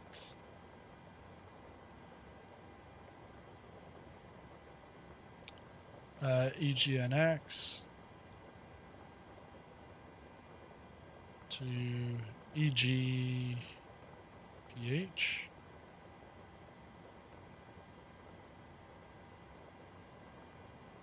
So again, this flight's going back. It's an hour and 13 minutes block time. Request a plan.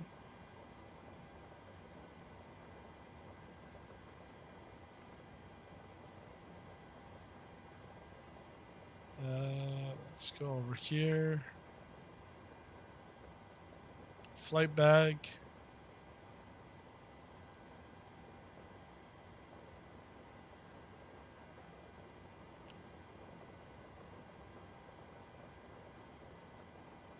So yeah, because this is using real weather and we're not using real weather. Not sure how much of a difference that's going to make, but we'll do it anyways.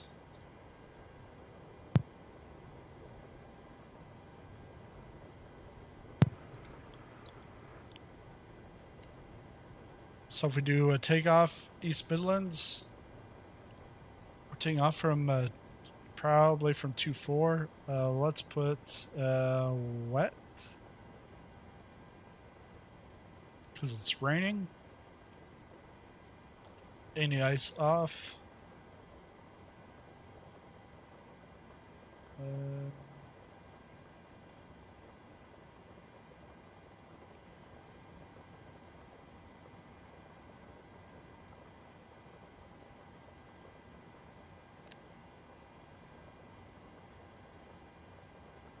Perf init. Request that.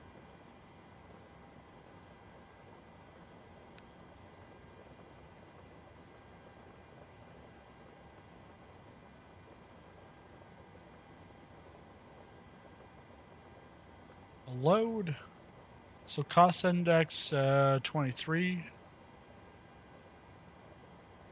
Planned fuel. Actually, if we go back here.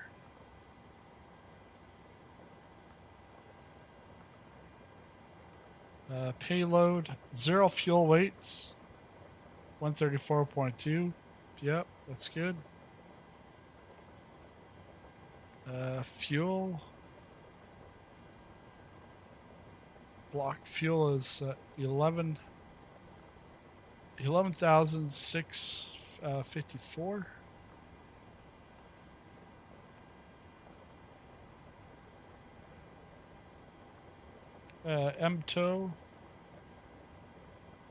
MTOW. Okay.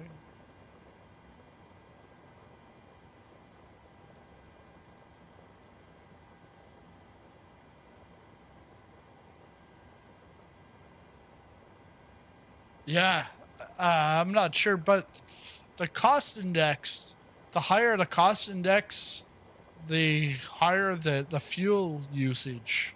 Like you're burning more fuel. That's what I've learned from driver.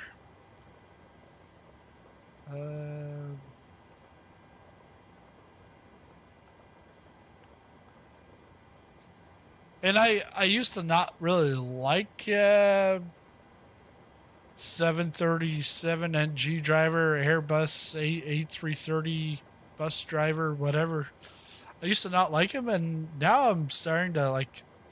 You just get over his like sometimes attitude, remarks, voice, and you can learn a whole bunch of stuff. Because not everybody's got that knowledge. Execute. So ground weight 145. Okay. We're gonna go up to 240. planned fuel. 11.6.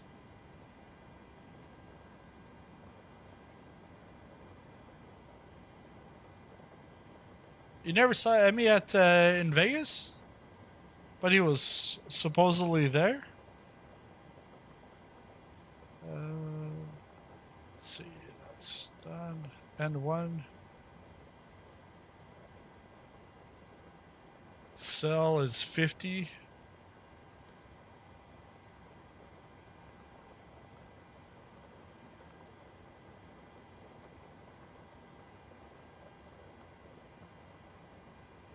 Allegedly, yeah. Flaps 5. Flaps 1 you would do on the 600 and maybe the 700, but 800 flaps 5. CG 2547. 2547. Okay, so trim 4.6. This is pretty much like the previous flight. 4.64.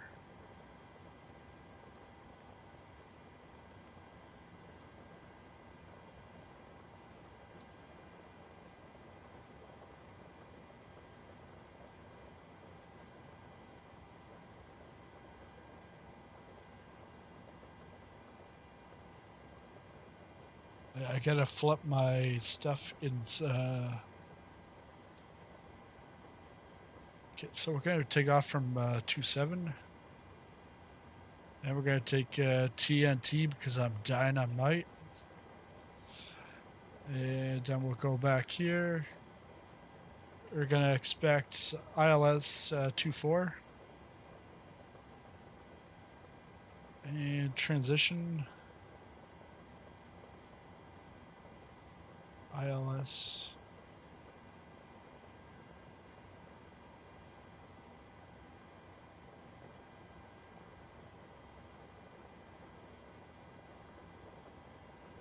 Yeah, we're gonna do ILS on final, and cruising cruise altitude change to 260. Okay.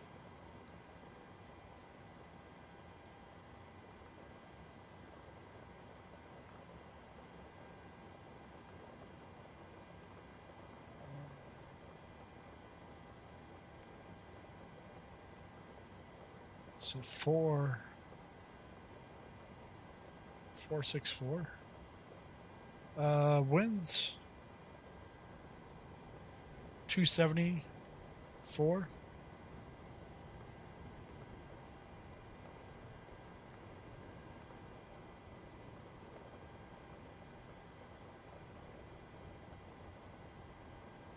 No descent path after in-rev.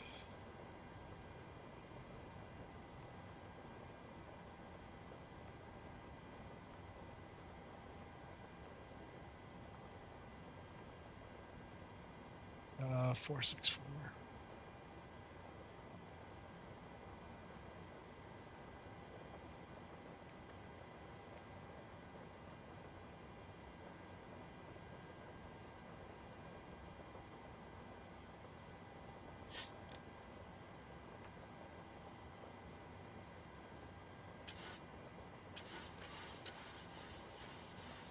Put that back to roughly 4.5. That's good. Anything else left here?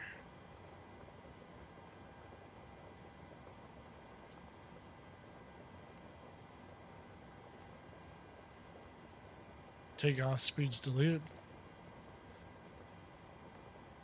which is fine.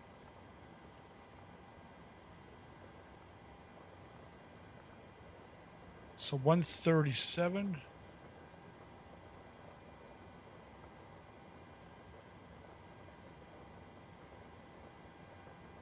137.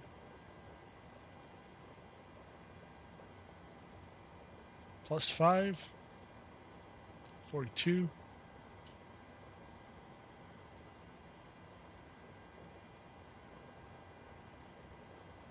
And then it's going to be 268.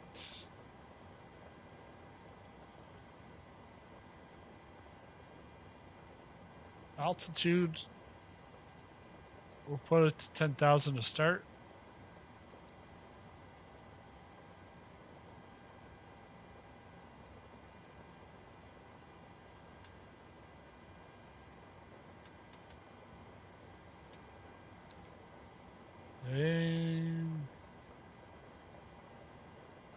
And voila, I think.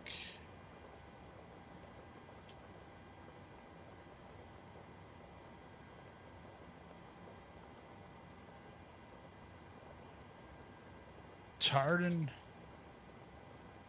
I gotta take a look at the map to see what's going on here. So it goes to Esdo.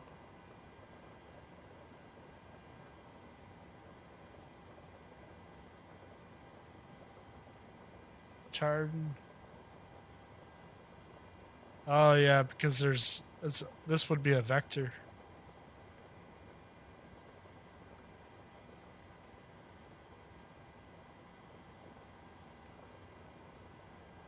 Yep, there we go. Climb.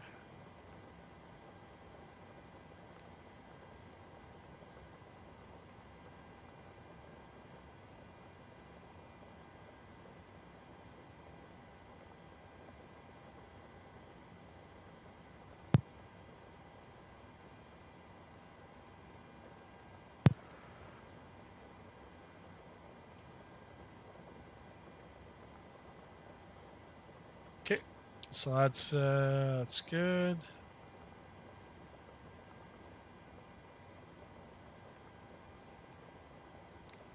Put take out speeds on that side, and our legs on the other side. Now we call GSX.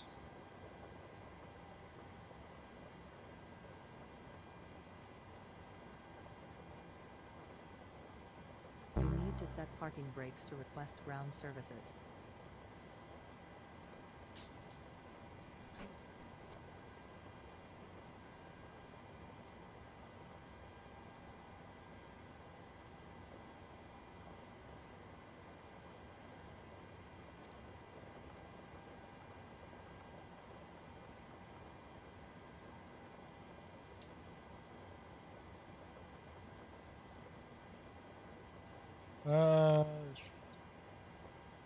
Handling by Menzies. All right. Menzies it is. Menzies for the win. Hello, Captain. We are ready for pushback.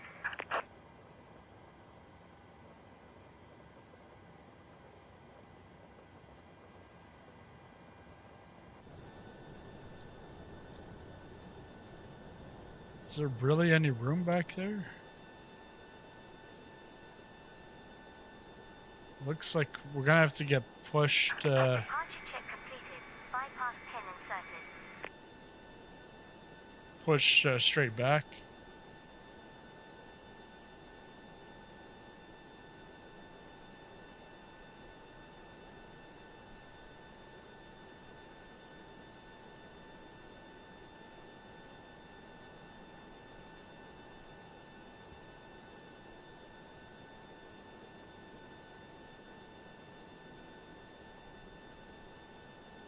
Locking gear.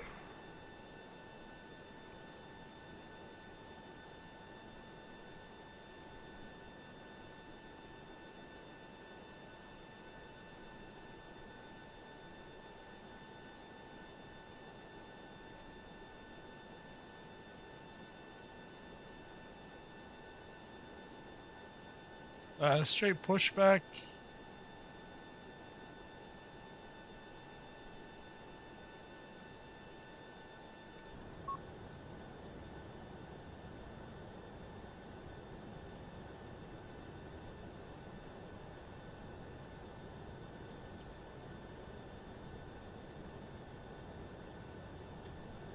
This is weird. I've never seen this before.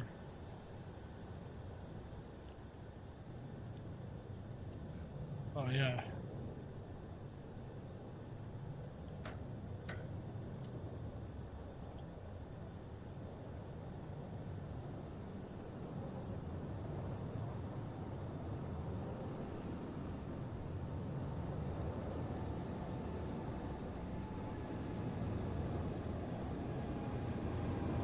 Come on, GSX.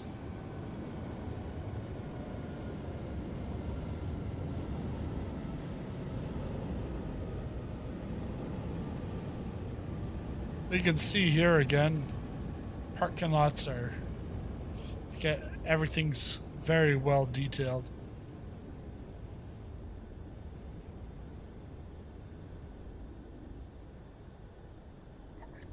I shouldn't have done that. Now GSX hates me. Or the reverse, I hate GSX now.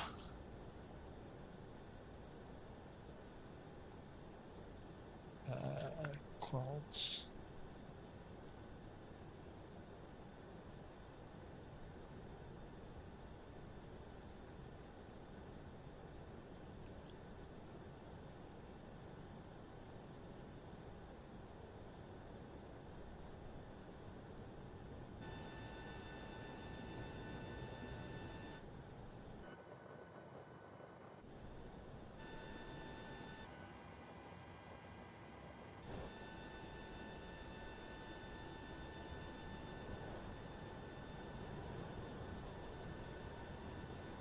Okay.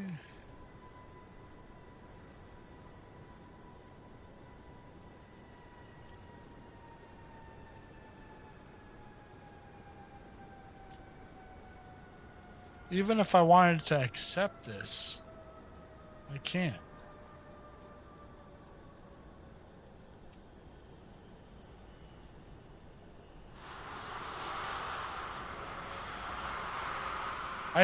I think, well, because I'm in the 737, I could do the pushback in the FMC.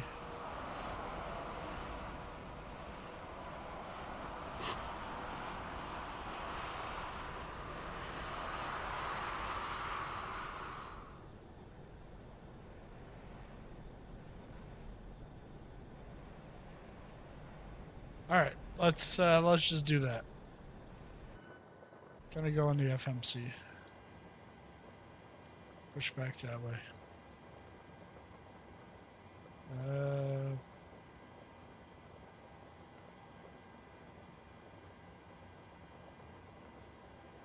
Push back.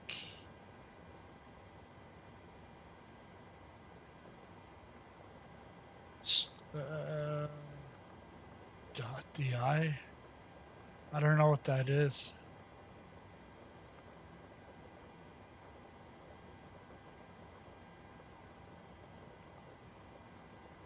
Straight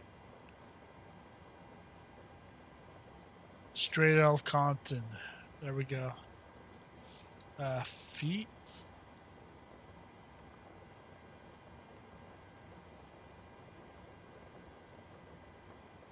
$200.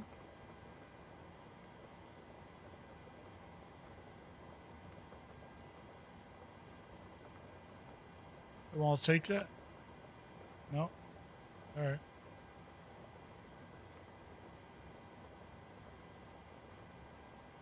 Cockpit to ground. Old fashioned. We've been cleared for pushback and start.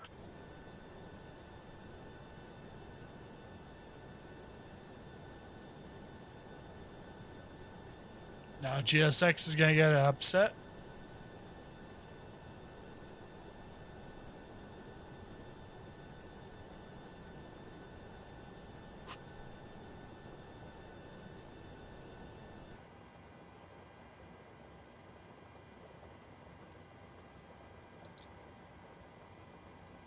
Brakes released. I knew that was gonna happen. GSX would be tripping out. Brakes released. Here we go. Here we go.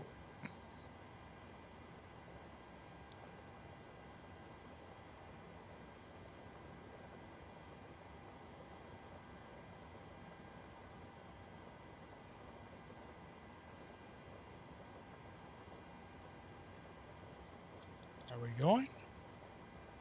Sometime today?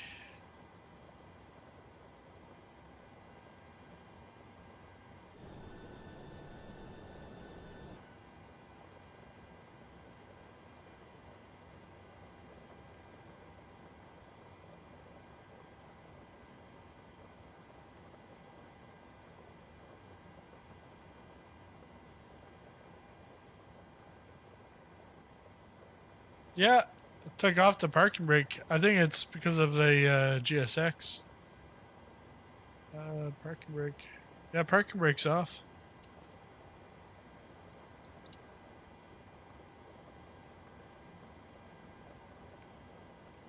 It's GSX that's the issue.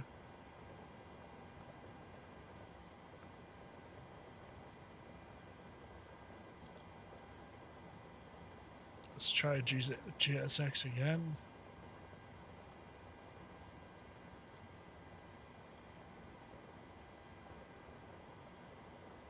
I might have to kill the Qualt and restart it. Reverse thrust. Yeah, let's go Qualt.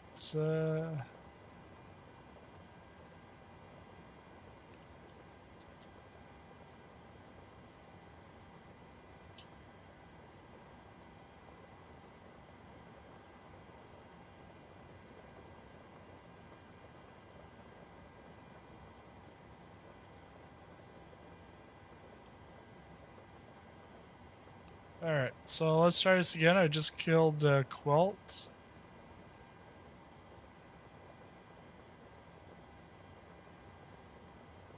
You need to set parking brakes to request ground services. That's fine with me. There we go.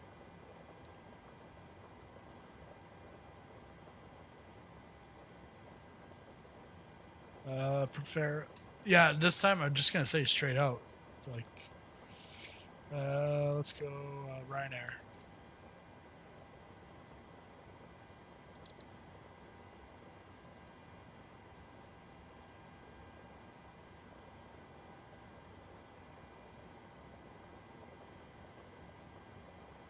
Hello, Captain. We are ready for pushback. We're ready for pushback.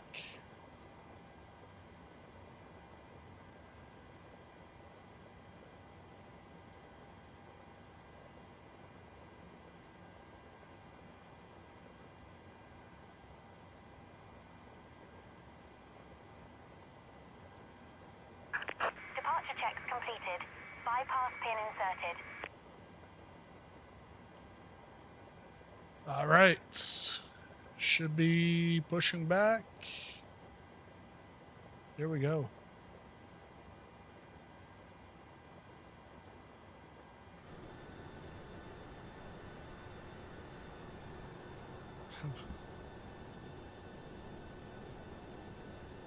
We got two tugs.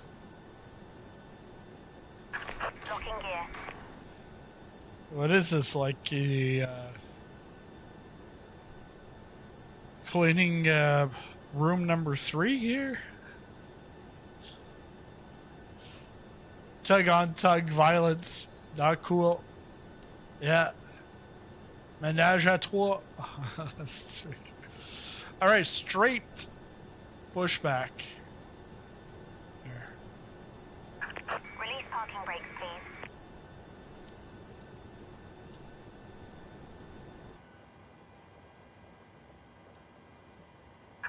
Release parking brakes, please. I guess I'm trying to, but Commencing push. All engines clear. Start at will. all right, all engines ready to fire here. We want the packs off. Let's get number 1 started.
Oh man. Please set parking brakes.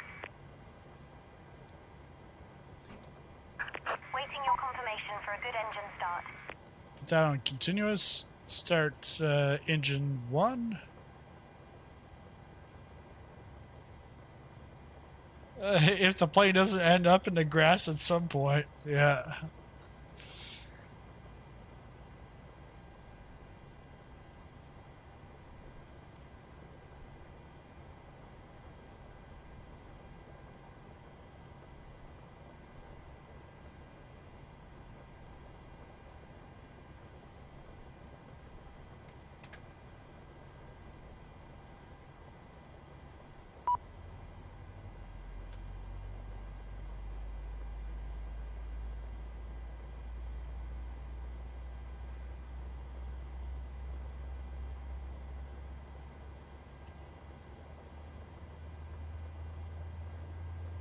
Cockpit to ground. We have a good engine start. You can disconnect.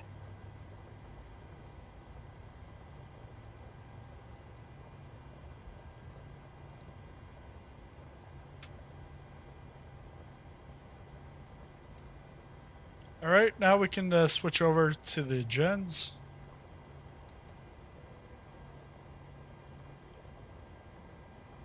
APU bleed is off. APU shut down. Unlocking gear. Packs on.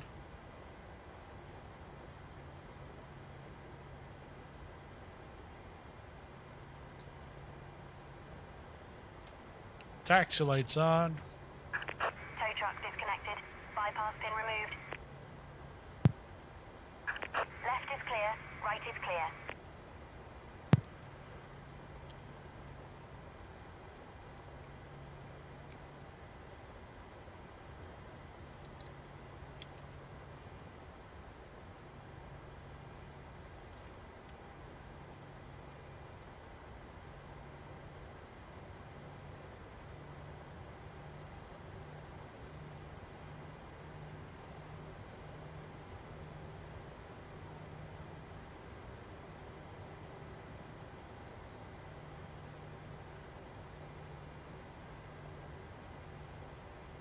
Have a good trip. We're good.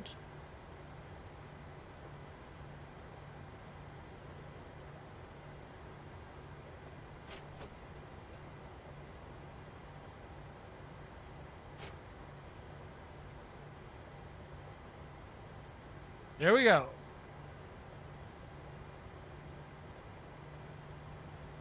I actually got to take a look where am I actually going?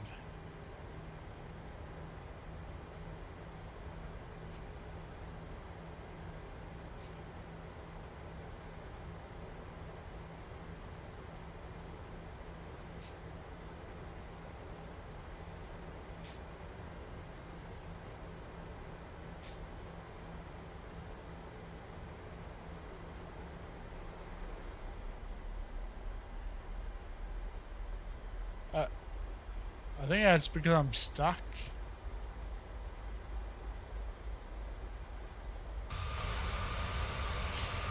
Yeah. I got that damn tow truck.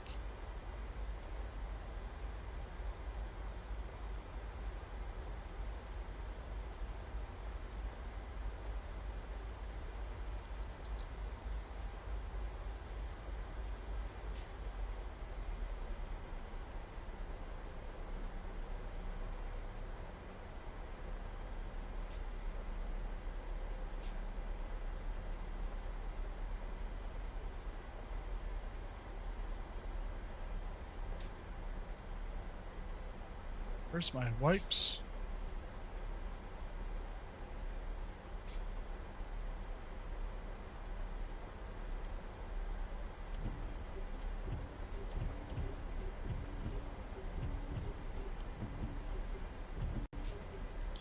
And I saw it in the dev stream the other day.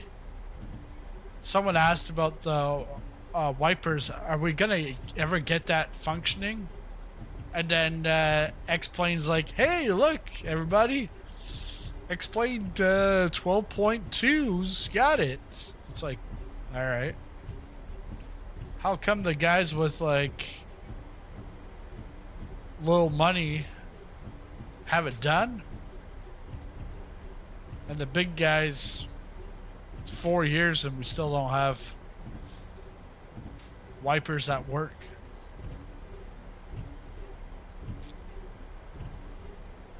Because the wipers do absolutely shit all. They don't even like wipe anything.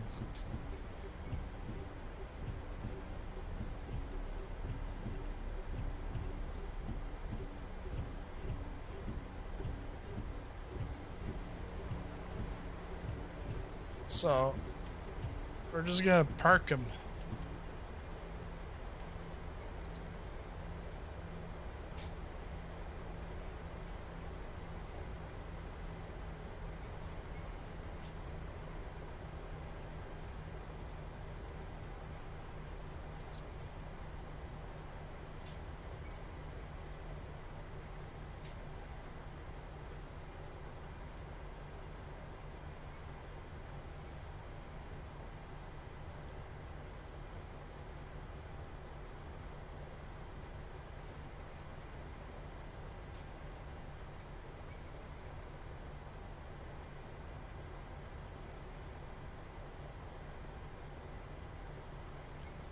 We get to flaps 5 for departure. Flaps 1, 2, 5.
Just imagine if there was no third-party developers and it was just the base. I wouldn't be flying here. I definitely wouldn't be flying here. Heck, probably wouldn't fly at all. Because really, I actually don't really fly to the airports unless there's payware or some kind of visual, like. Because if I want to go to like bland buildings, yeah, put in Flight Simulator 95 or 98.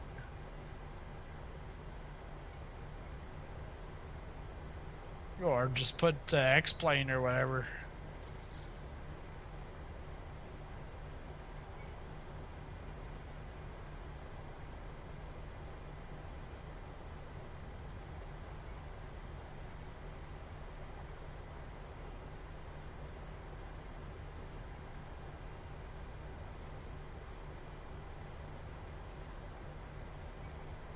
Cabin crew, prepare for takeoff.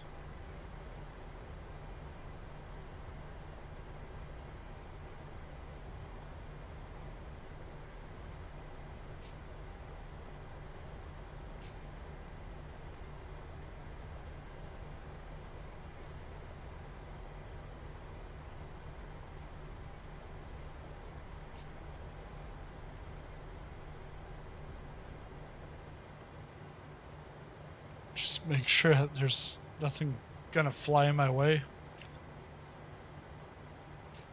All right, let's cleared for takeoff.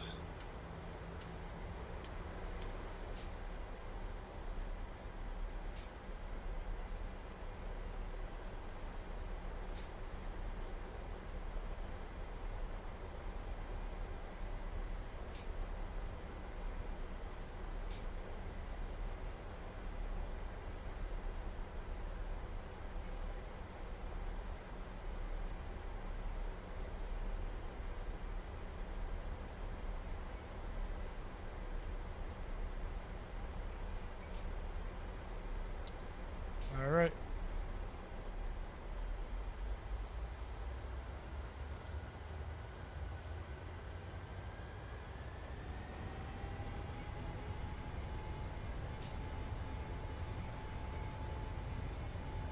Airspeed's alive. 80 knots.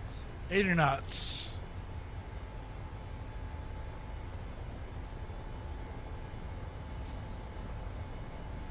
V1. Rotate. Rotate.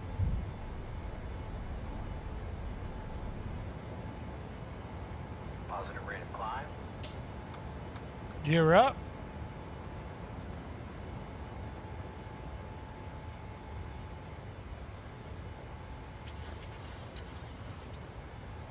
Flaps.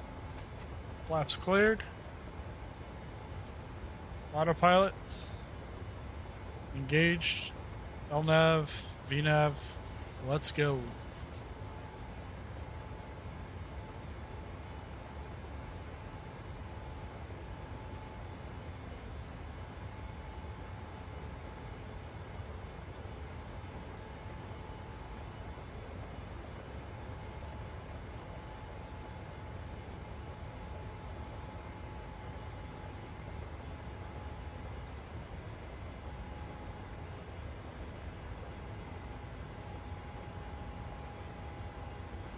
We are up. Yes, we are up in the air.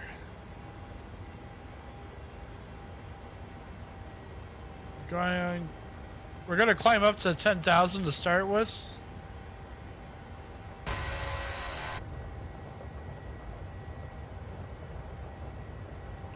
can see the sun shining on the wing. So we're close to getting through the clouds.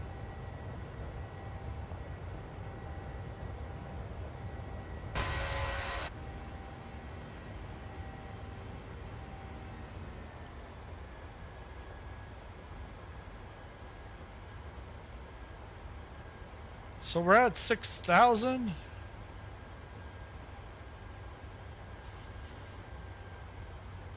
And if we take a look at the charts,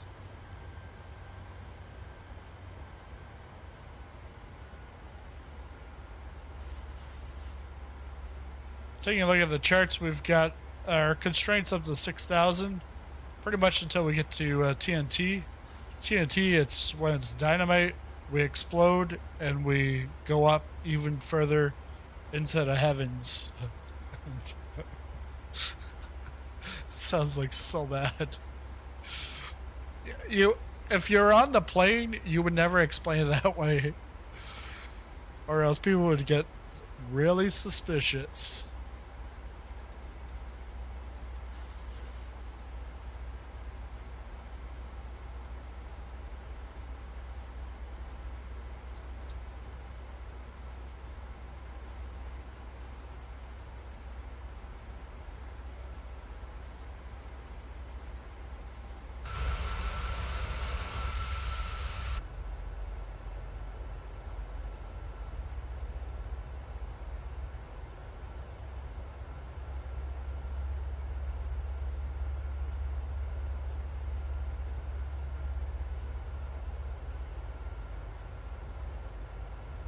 But what I like, I never really noticed it with the 737, but definitely the 777. You could see like the engine shaking and stuff, and I'm like, that is realism. Like, happens in real life.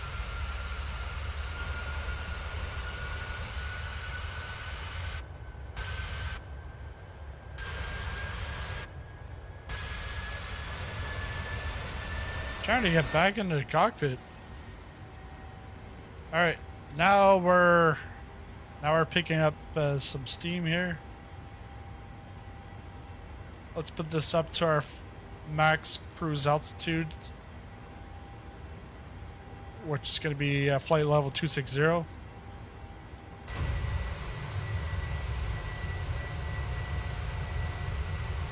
There we go. We're up and over the clouds. People complain endlessly about the bad wing flex animation on the 737. They give it a great job, though, with everything. Yeah.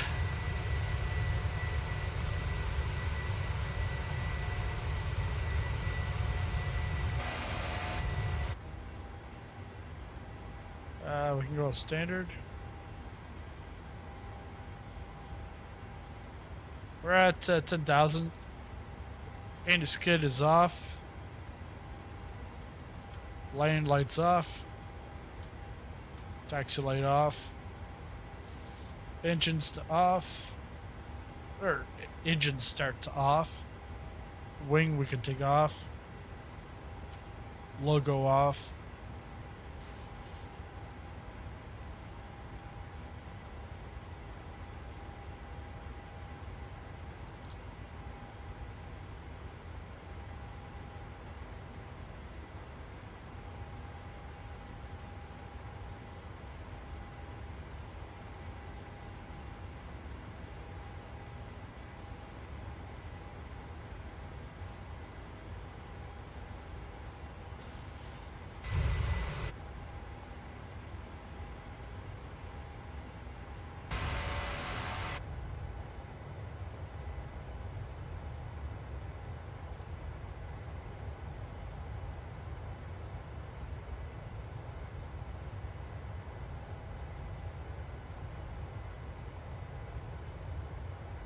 And again, both these airports are highly detailed. Both probably the highest detailed airports in all of the sim. And I've got this at max settings. And it's running pretty smoothly. Might be a 30 FPS or whatever. You really don't need 60 or 140 FPS, nothing like that. It's a flight simulator. You're not looking to chase after apexes like you are in racing. Racing, yeah, you want as much frames per second, because just a millimeter off, that like a centimeter off could, you could lose a tenth or a hundredth or a thousandth of a second. And each lap that counts. Well, in Flight Simulator, you're not going after you're not going after apexes and stuff like that. Yeah, you want to get to the center line, but even if you're a centimeter off from the center line, you're still on the center line, because the center line's thick enough.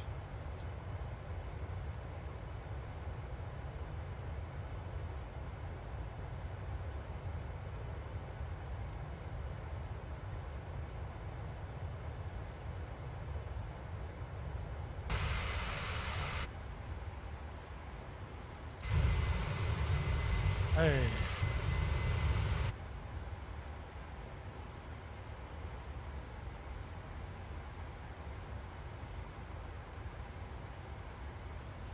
Yeah, 30 to 55 on average. Yeah, because if you're at something like right now,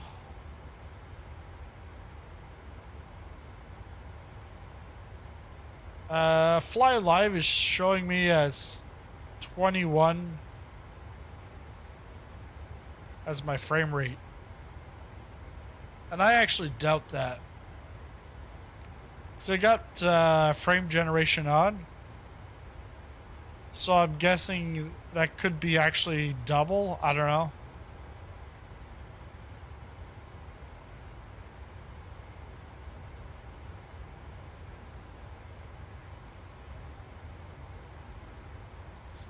But yeah, everything is pretty much ultra. There's a couple things like the cockpit, the glass refresh rate is at medium, and everything else is ultra.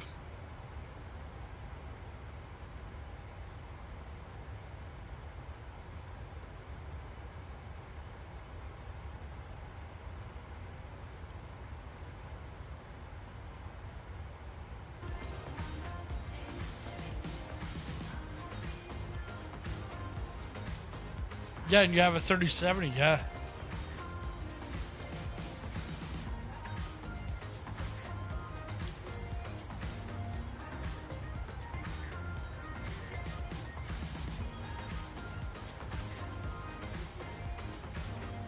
And I wanted to switch up the PCs, bring a new one for Flight Sim and like pretty much like Football Manager, Hunter Call of the Wild, all those sims, and DCS, because I know this, if I went onto the old PC, I was having issues before I bought the new PC.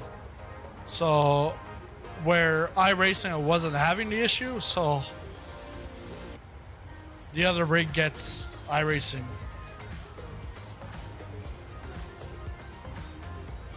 Because this is, although iRacing is starting to get more graphically intense, because all the new tracks are coming in with better textures and graphics, to bring it from 2005 to now 2025.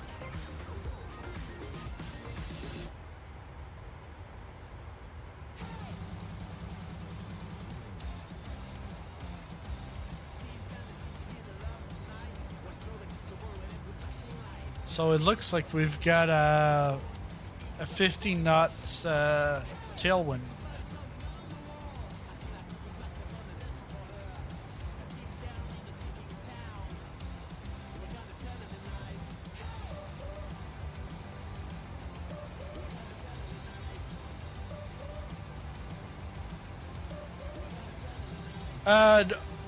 No, well, in February until about a week or two ago, I was using the 4090 for racing.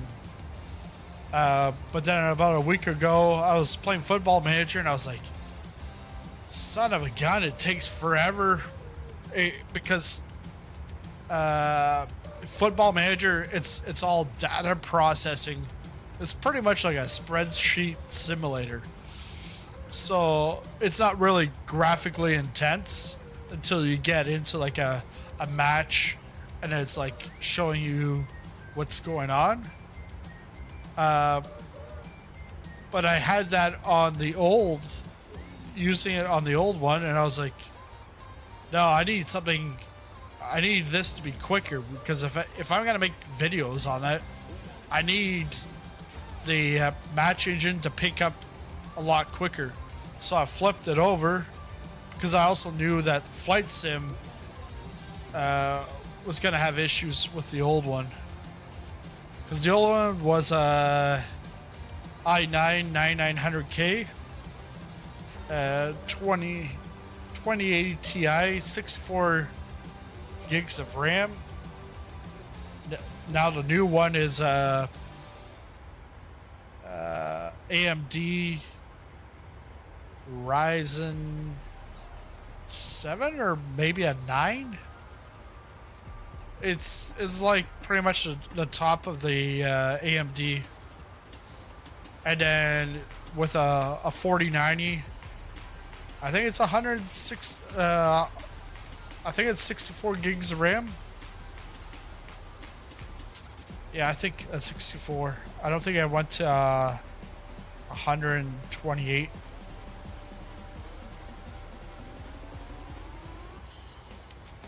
But the thing is now over here, I'm like starting to run out of space very quickly just on the one drive. And I'm looking at a second drive, but the second drive, 2 terabytes is going to be about $200 Canadian. And really what I would want is a 4 terabyte. Get a 4 terabyte that's quicker than my main drive, and then have all Microsoft onto that secondary drive, because if it's got fast loading speed, even if it's a secondary drive, it should process a lot quicker.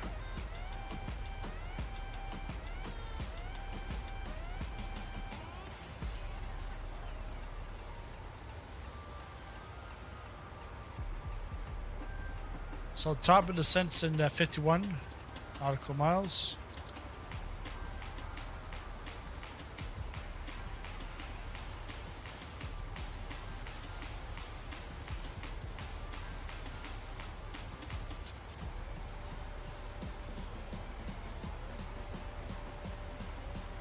Yeah, the new machine's AMD.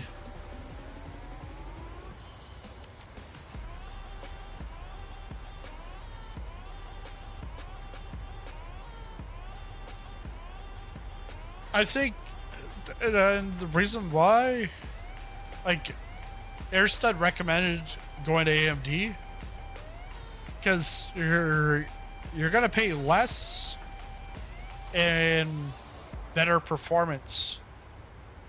And I think he had recommended 79X3D, the 7900. I think I went to the max, the 7950.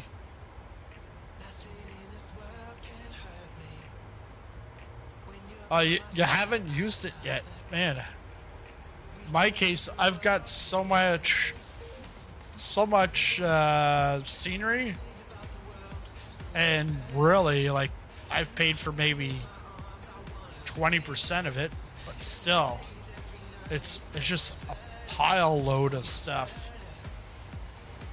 And like reinstalling it onto this machine, it took a while, and then you start seeing your disk space remaining, and it's like that number's dwindling down very quickly. You're like, ooh, I need a new one.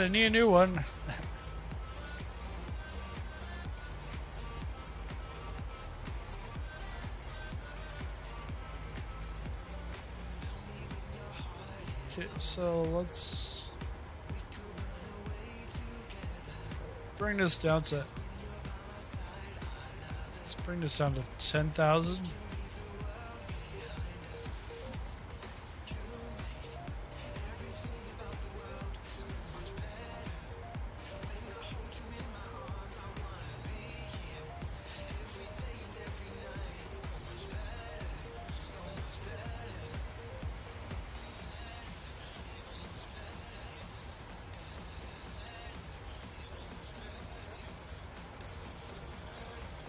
But this is the SimFX Parallel 42 weather preset. With the SimFX, they give you a few of the presets. But actually, let me see.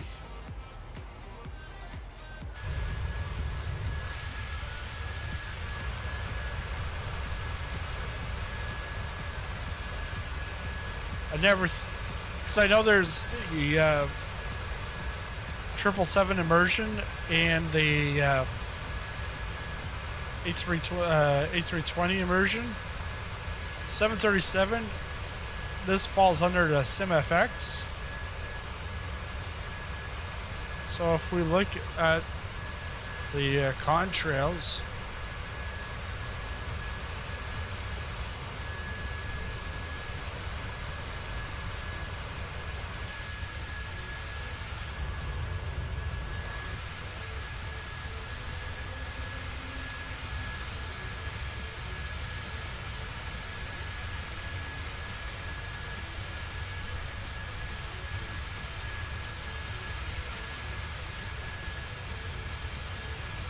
yeah, okay, so this is working.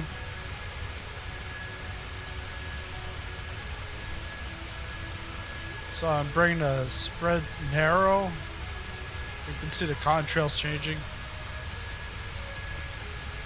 But I just leave mine on the default.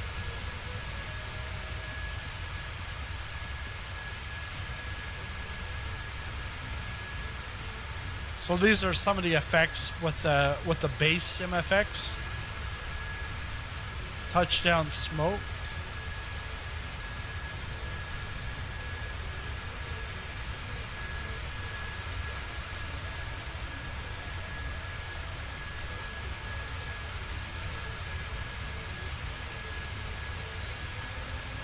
Someone say contrails?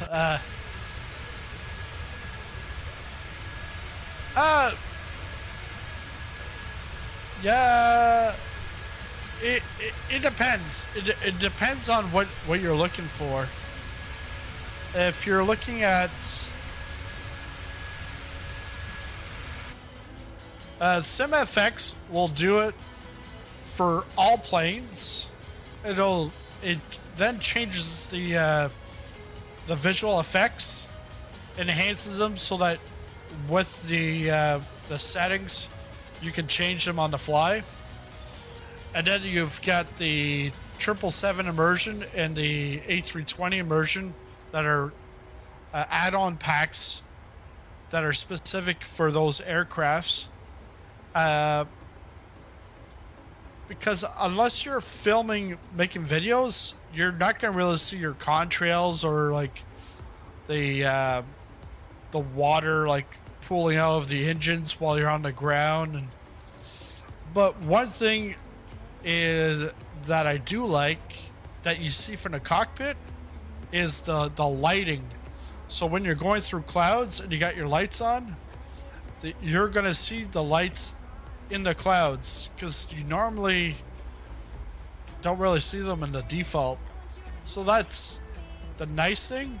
But then if that's all you want, is it worth paying for it? It depends how much you want that realism. But if you make videos or you like flying outside of the cockpit, then that's it just enhances the visuals. But for stuff that happens on the exterior that you don't see, well,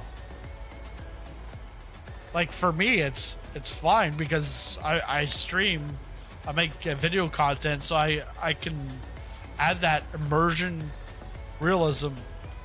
But if you're flying solo, you don't make any videos, you always fly from the cockpit, you never get out of the aircraft, well, yeah.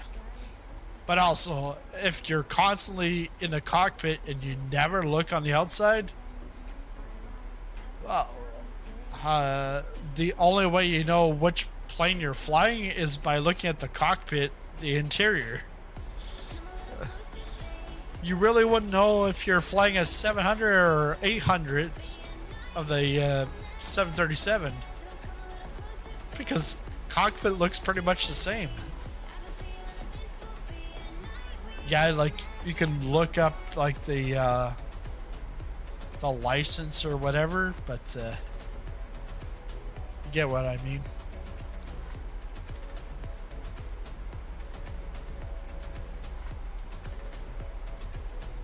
Alright, so we're on our way down. 80 skid, let's go to 3.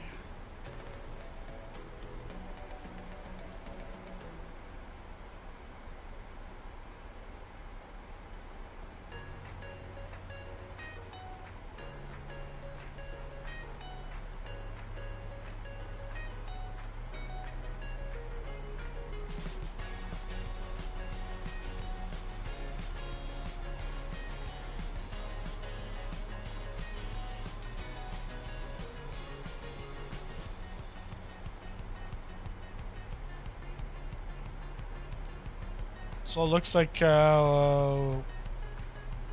we should get the localizer at 3,000 feet.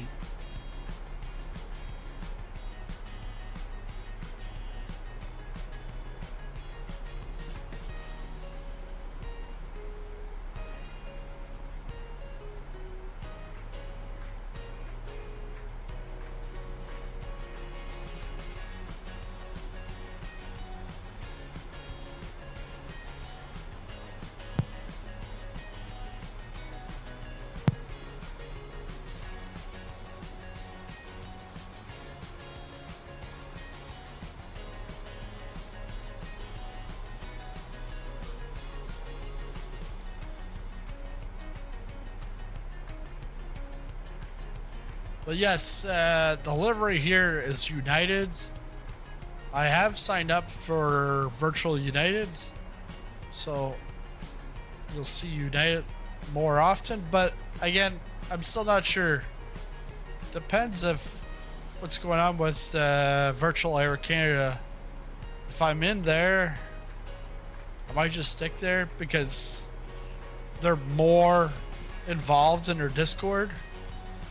United, it's like I asked 2 questions and it's a day later, nobody said boo to me, not even my hub manager. Although Air Canada, I've never heard anything from a hub manager. But if I post in the Discord, like literally within minutes I get an answer from somebody. Whether it's a hub manager or not, another pilot, just they're very much more active. The only thing with them is everything goes in and out of Canada. You're not going to be, like, I wouldn't be doing any US to US flights or US to like South America, none of those types of flights. While United, like, I can go from Istanbul to Dubai, back and forth using Turkish Airlines because they're part of Star Alliance. So, course is going to be 240.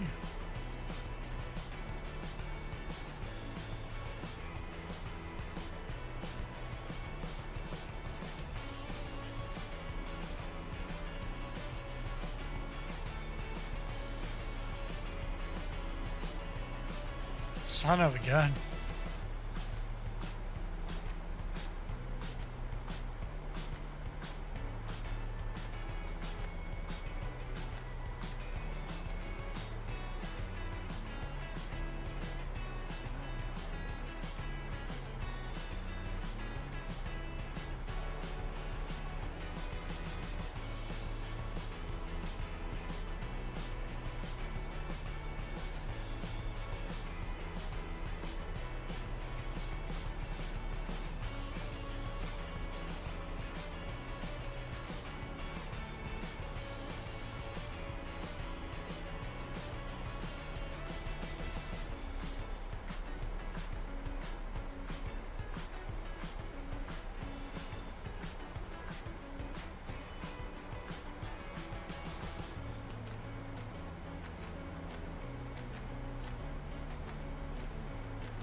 It's going to be the same weather pretty much between East Midlands and Edinburgh, just because we're using the presets weather.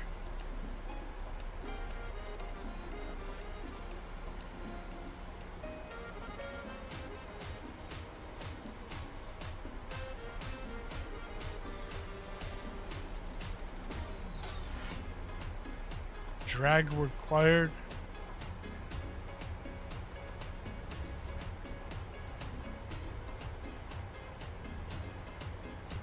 We'll go flaps 40.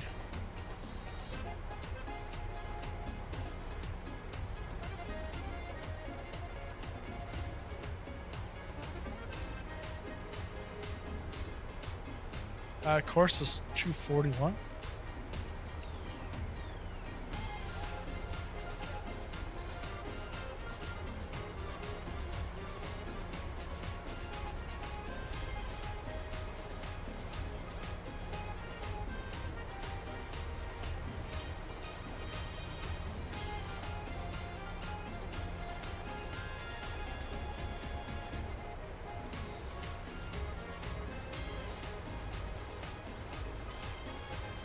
.28 nautical miles till end of descent.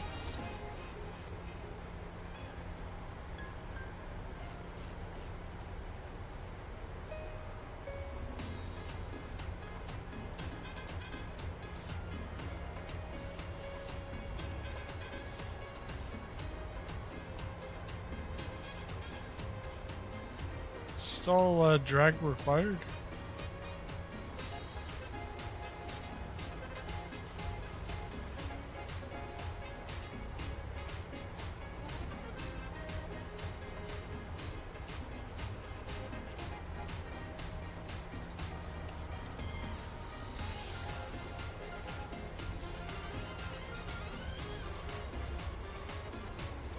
All right, flaps 1.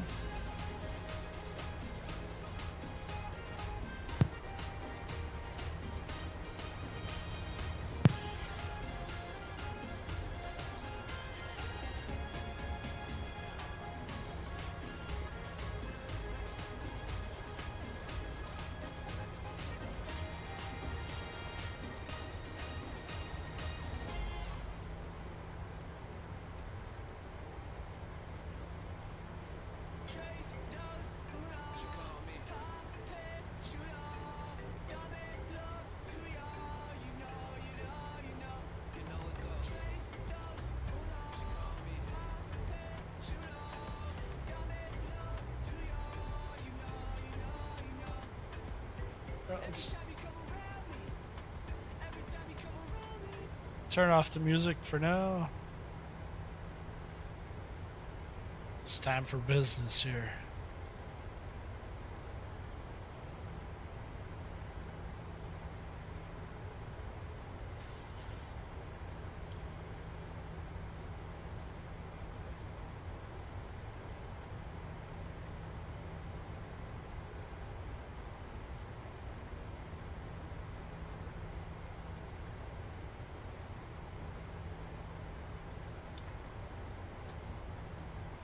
Flaps 2.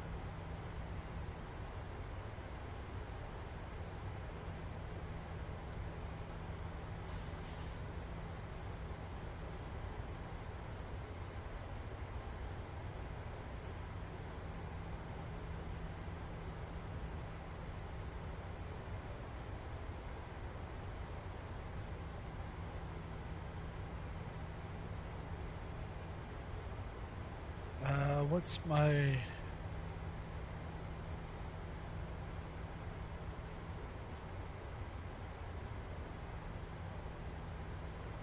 so we're going full flaps, 140.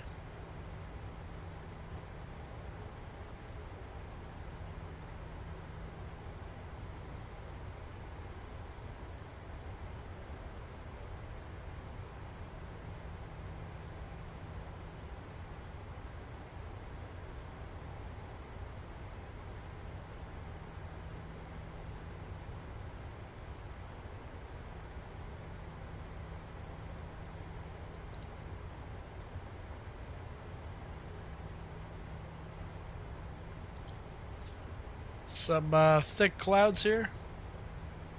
Obviously. Can't see shit around here.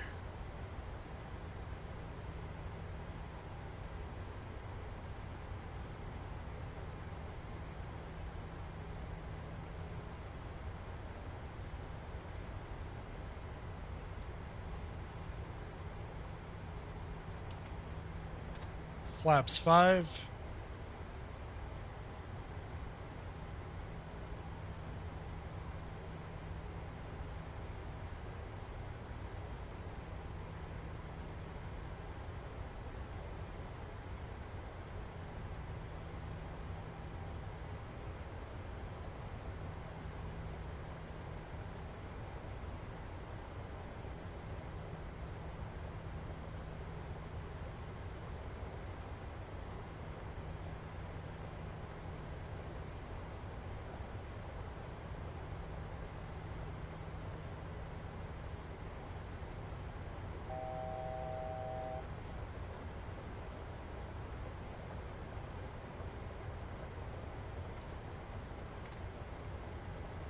Flaps 10.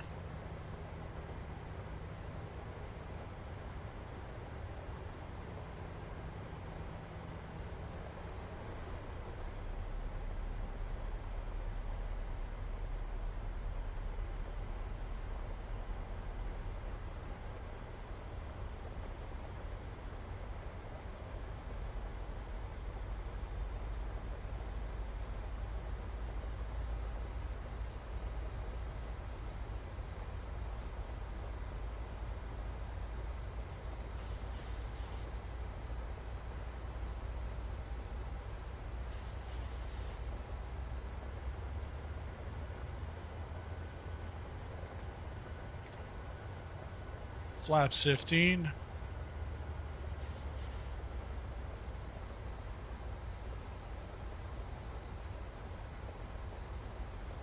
Get like Coralica. What's the elevation? Good question. Elevation here is 136.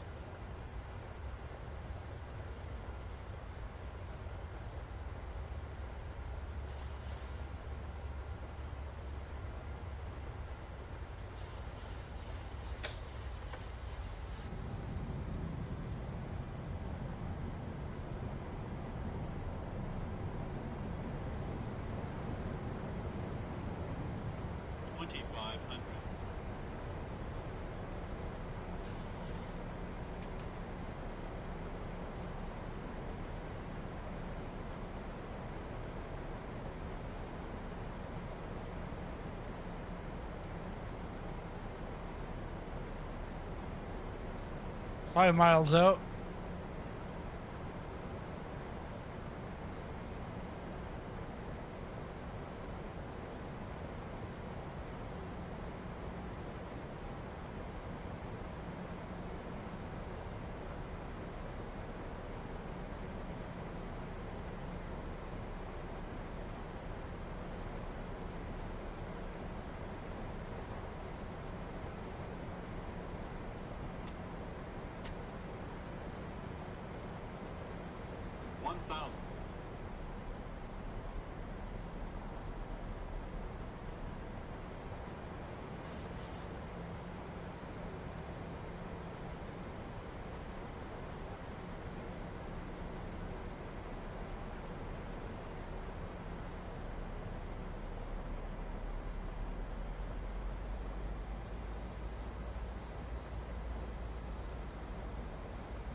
Flaps 30.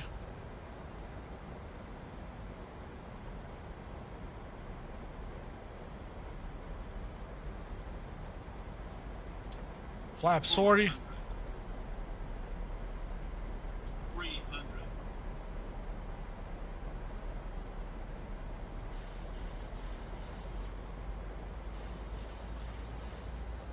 200. Sync rate. Sync rate. 50. 30.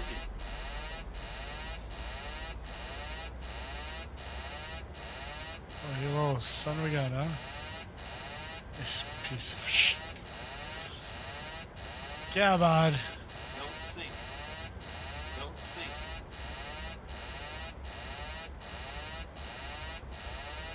Piece of...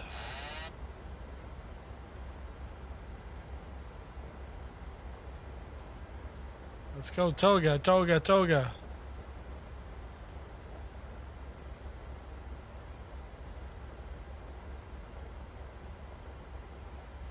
Airspeed full. Airspeed full.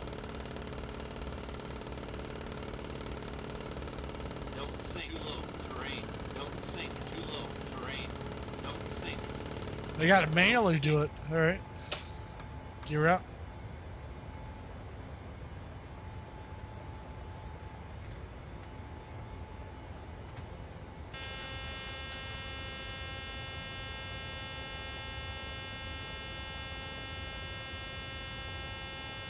Airspeed full. Airspeed full.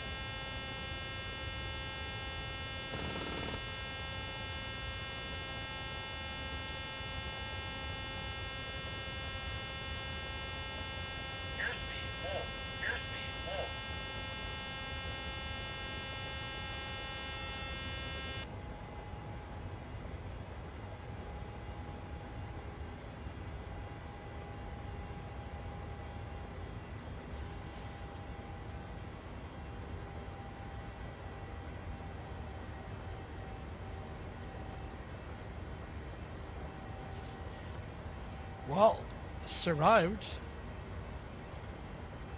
Barely. Vectors. So now we gotta go back to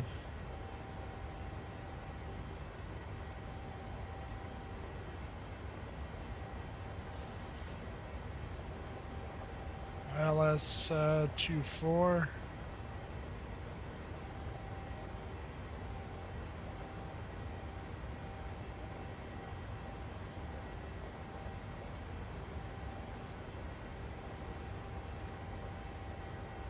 TLA. What's this TLA?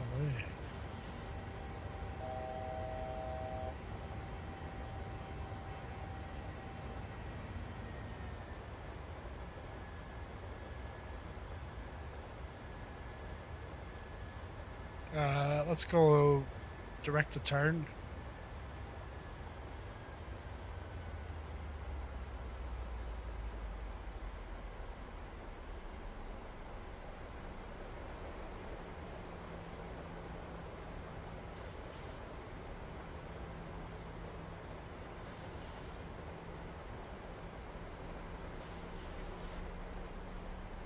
Alright, so we're going back to turn. Gonna go to 7,000.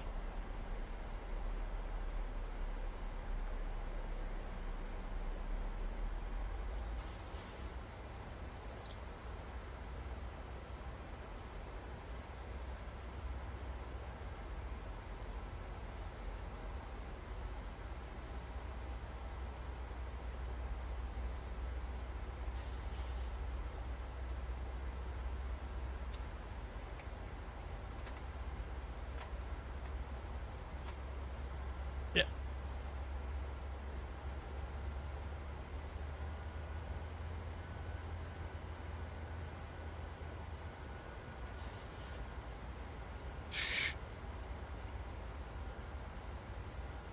Yeah, it's like a Cat 3 auto land pretty much. I'm scared. Dang, that was hairy.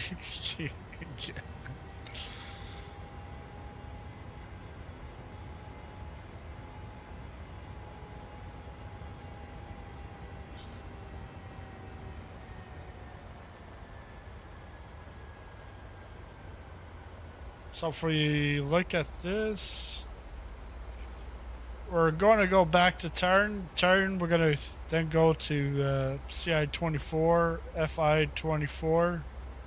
Try it a second time here.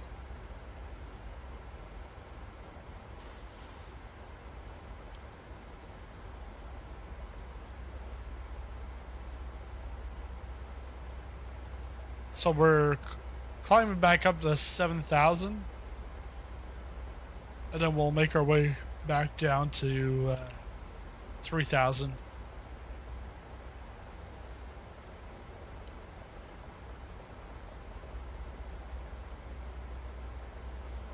Cat 1 decision. Decision altitude's 300. Cat 3 decision height is 50 feet.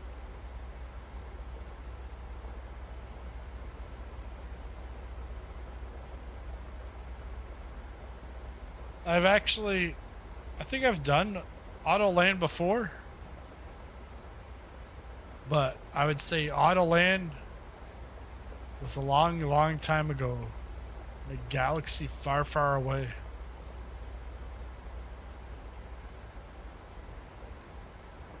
And I'm not exactly sure how to do the auto land. I'm guessing still do the approach button and then just let it be? Or do you have to put both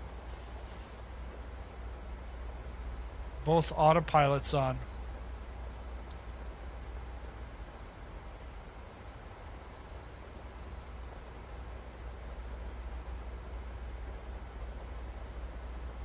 Yeah, it's ILS.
Check out the 2 targets.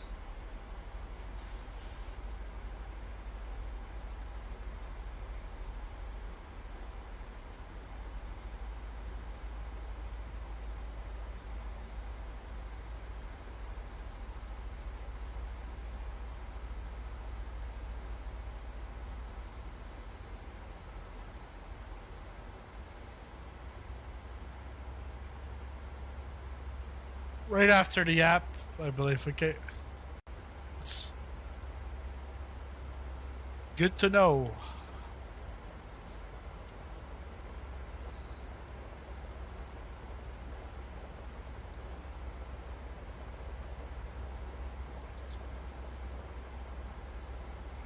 But this is, it makes it interesting. I know it's not the real weather, but hey.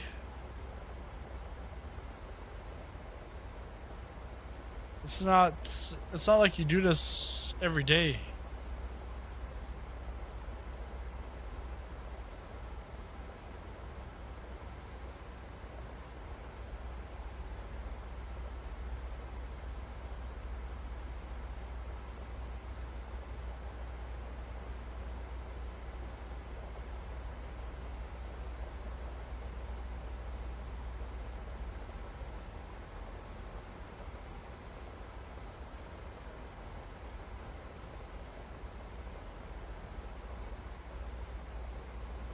Cause yeah, it was pretty low. Once I could start seeing the ground. No, the flight to East Midlands was real time, real weather.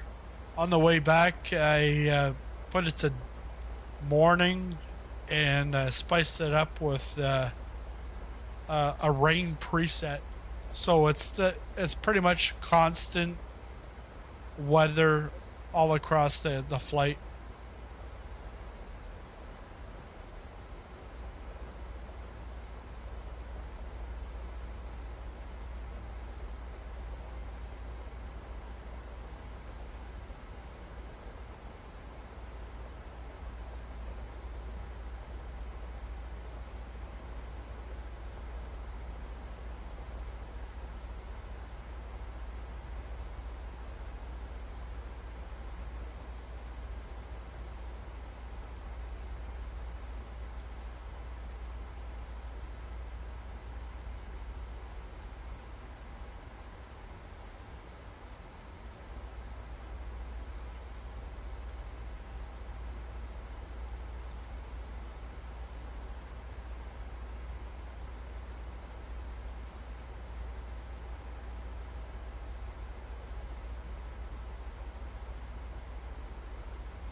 So above,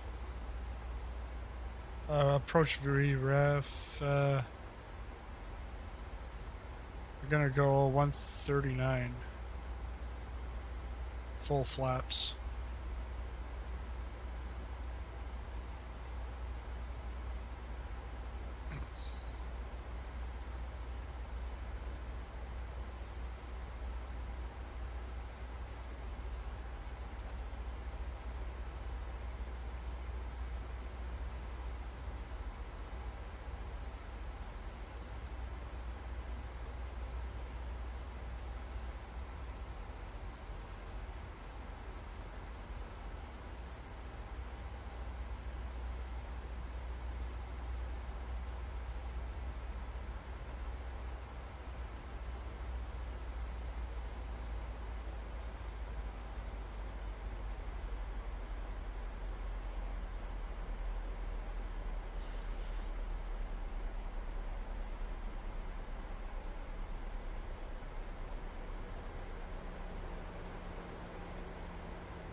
Flaps 1.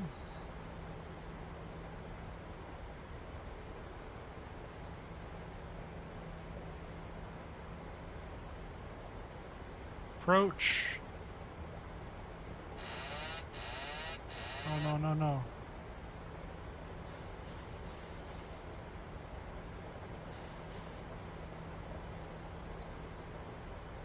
It's saying single.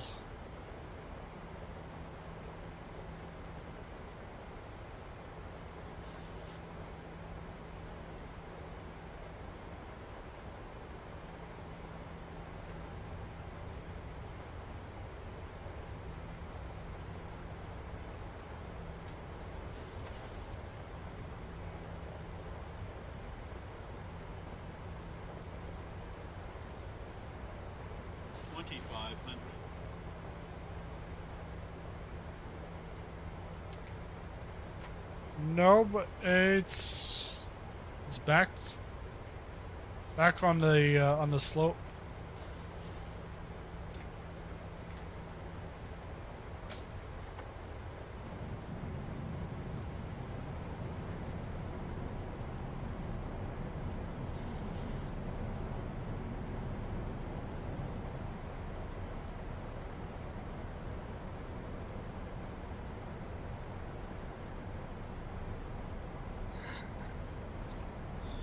Bringing down the house.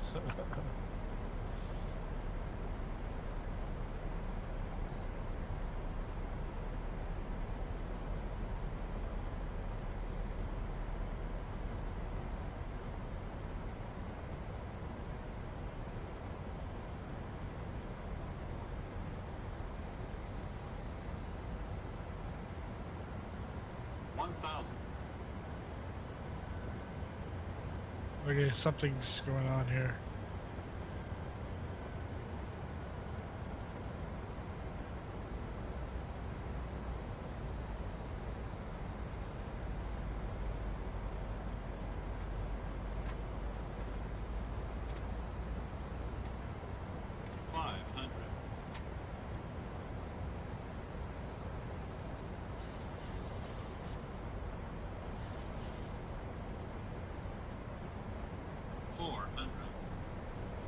Sync rate. Sync rate. Sync rate. 200.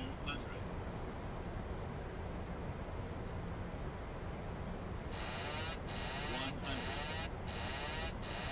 Sync rate. Sync rate. 10.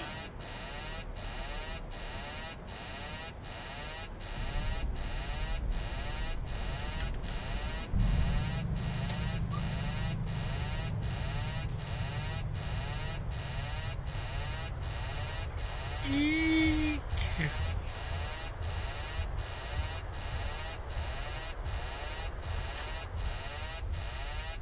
Welcome to Edinburgh. We're now in Nova Scotia. So you thought.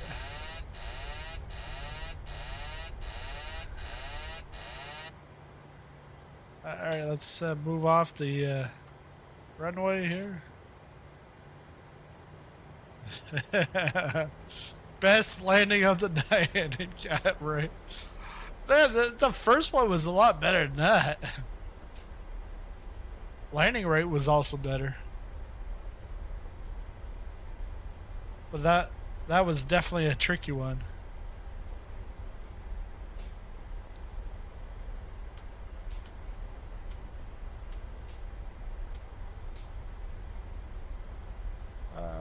Which gate are we gonna go to?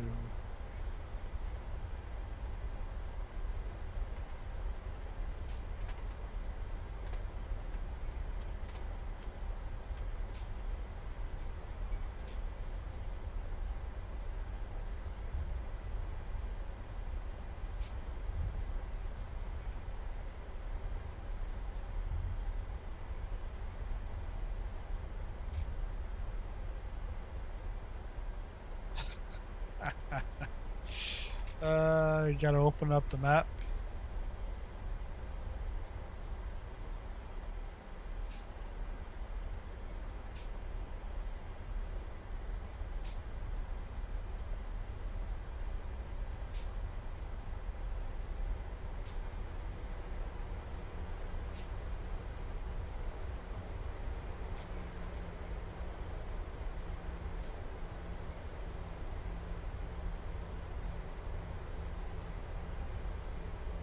Like I wanted to see the airport in a different, like. Marsh W13 donated $2 through Super Chat. Best landing of the night. The best landing. Thanks a lot, Marsh, for the super chat. I was looking to see this in a different, like, weather, like different light.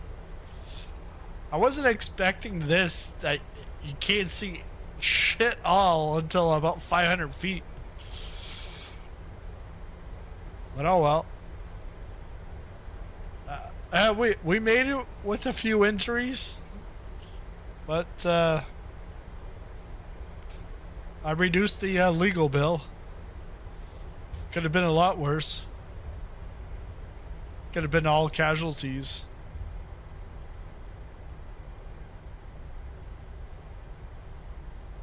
But I did the right thing.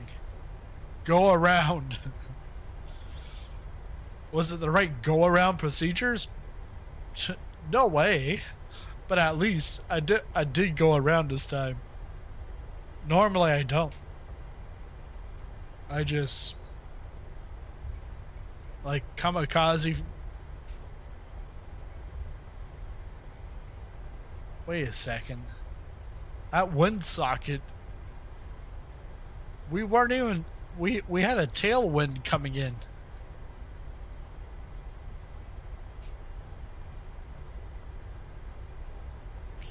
But again, the thing is all the METAR stuff is based off of real weather.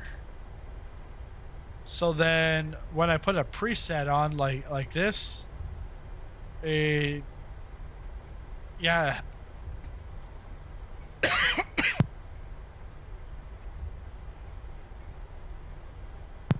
You're always best to put on real weather, real time, all the time.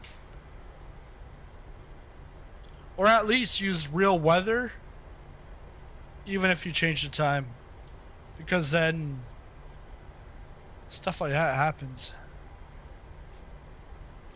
Let's see, can we get the GSX to prepare the way? Runway starts.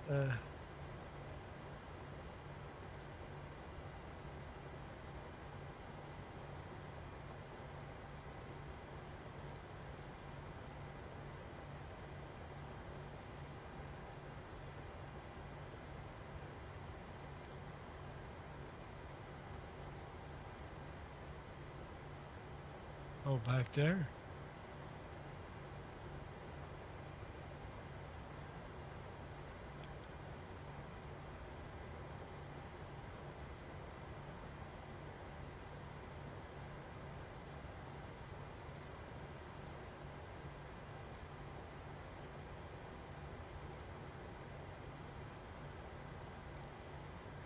Yeah, okay. Yeah, let's use that. 6, we're right here.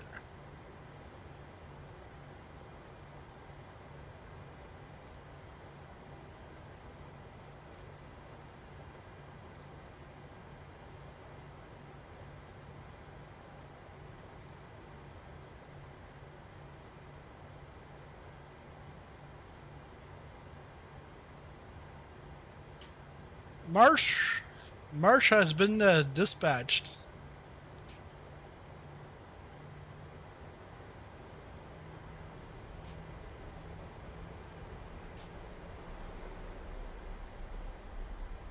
All right, let's turn in here.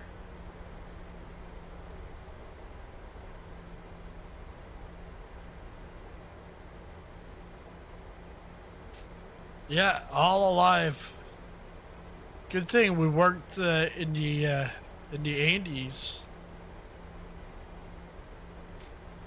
because most of them were alive. Well, a bunch weren't, and then they had to eat the other ones. Yikes!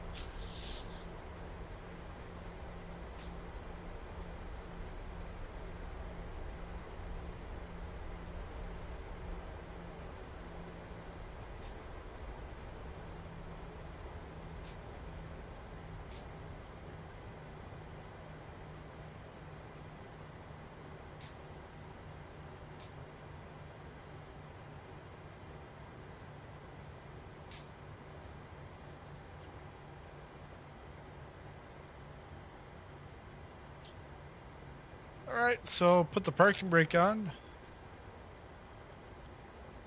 Parking brake on, and then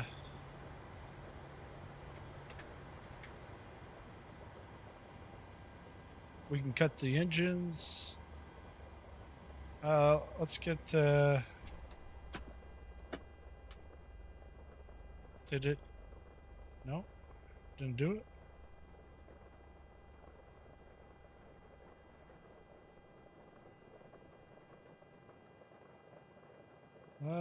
Operate jetway.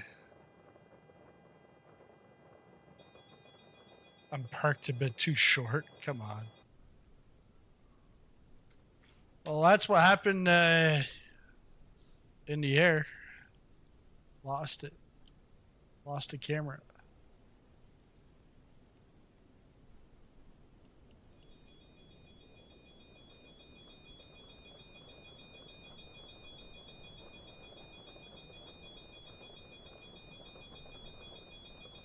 Oh, what's it beeping about?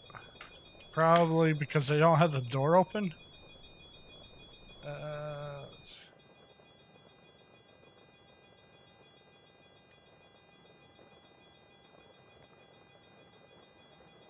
Menu. Doors.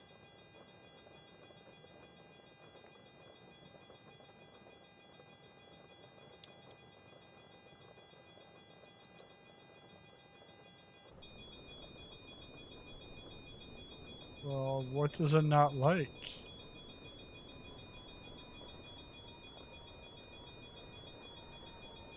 It clearly doesn't like that I'm not in the right spot. I should be up. But the marshaller told me, didn't tell me. So there's something wrong with the GSX profile. Because that marshaller was way back there anyways.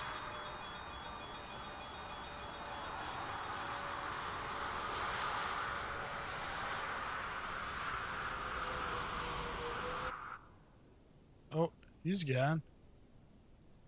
Is this like the Bermuda Triangle? Let's take a look at...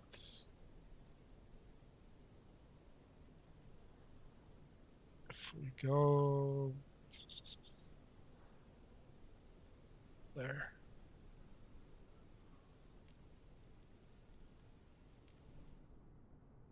So live weather, but the time is different? Yeah, look at that. It's beautiful. And again, you can see the parking lots, like that's the default satellite imagery. That's Pyreegue. And Pyreegue is all by himself when he does this. I'm pretty sure. Because it's taken him over a year to do version 2. But he always puts in like 10 times AAA effort to this. I never need a marshaller. Yeah. Well, thanks everyone for coming on by for the stream. Fun stream. Some nice or some decent landings, and a go around. If you missed it, well, you missed something. Oh wait, look at that! You got the bridges. But tomorrow I'll be on. Not exactly sure what I'm doing, but I'll figure it out, and you'll see it on the channel. Then on Sunday, Eric and I will be in the Mercedes GT3. We'll do 3 hours of spa because, well, when you got a small team and then one teammate decides he's going to go race for another team for an event, it cancels everything for everybody else, you know. It's one thing if, you know, you're just busy, but when you go race for another team, that's not so nice. All right. Have a good night, guys. See you tomorrow or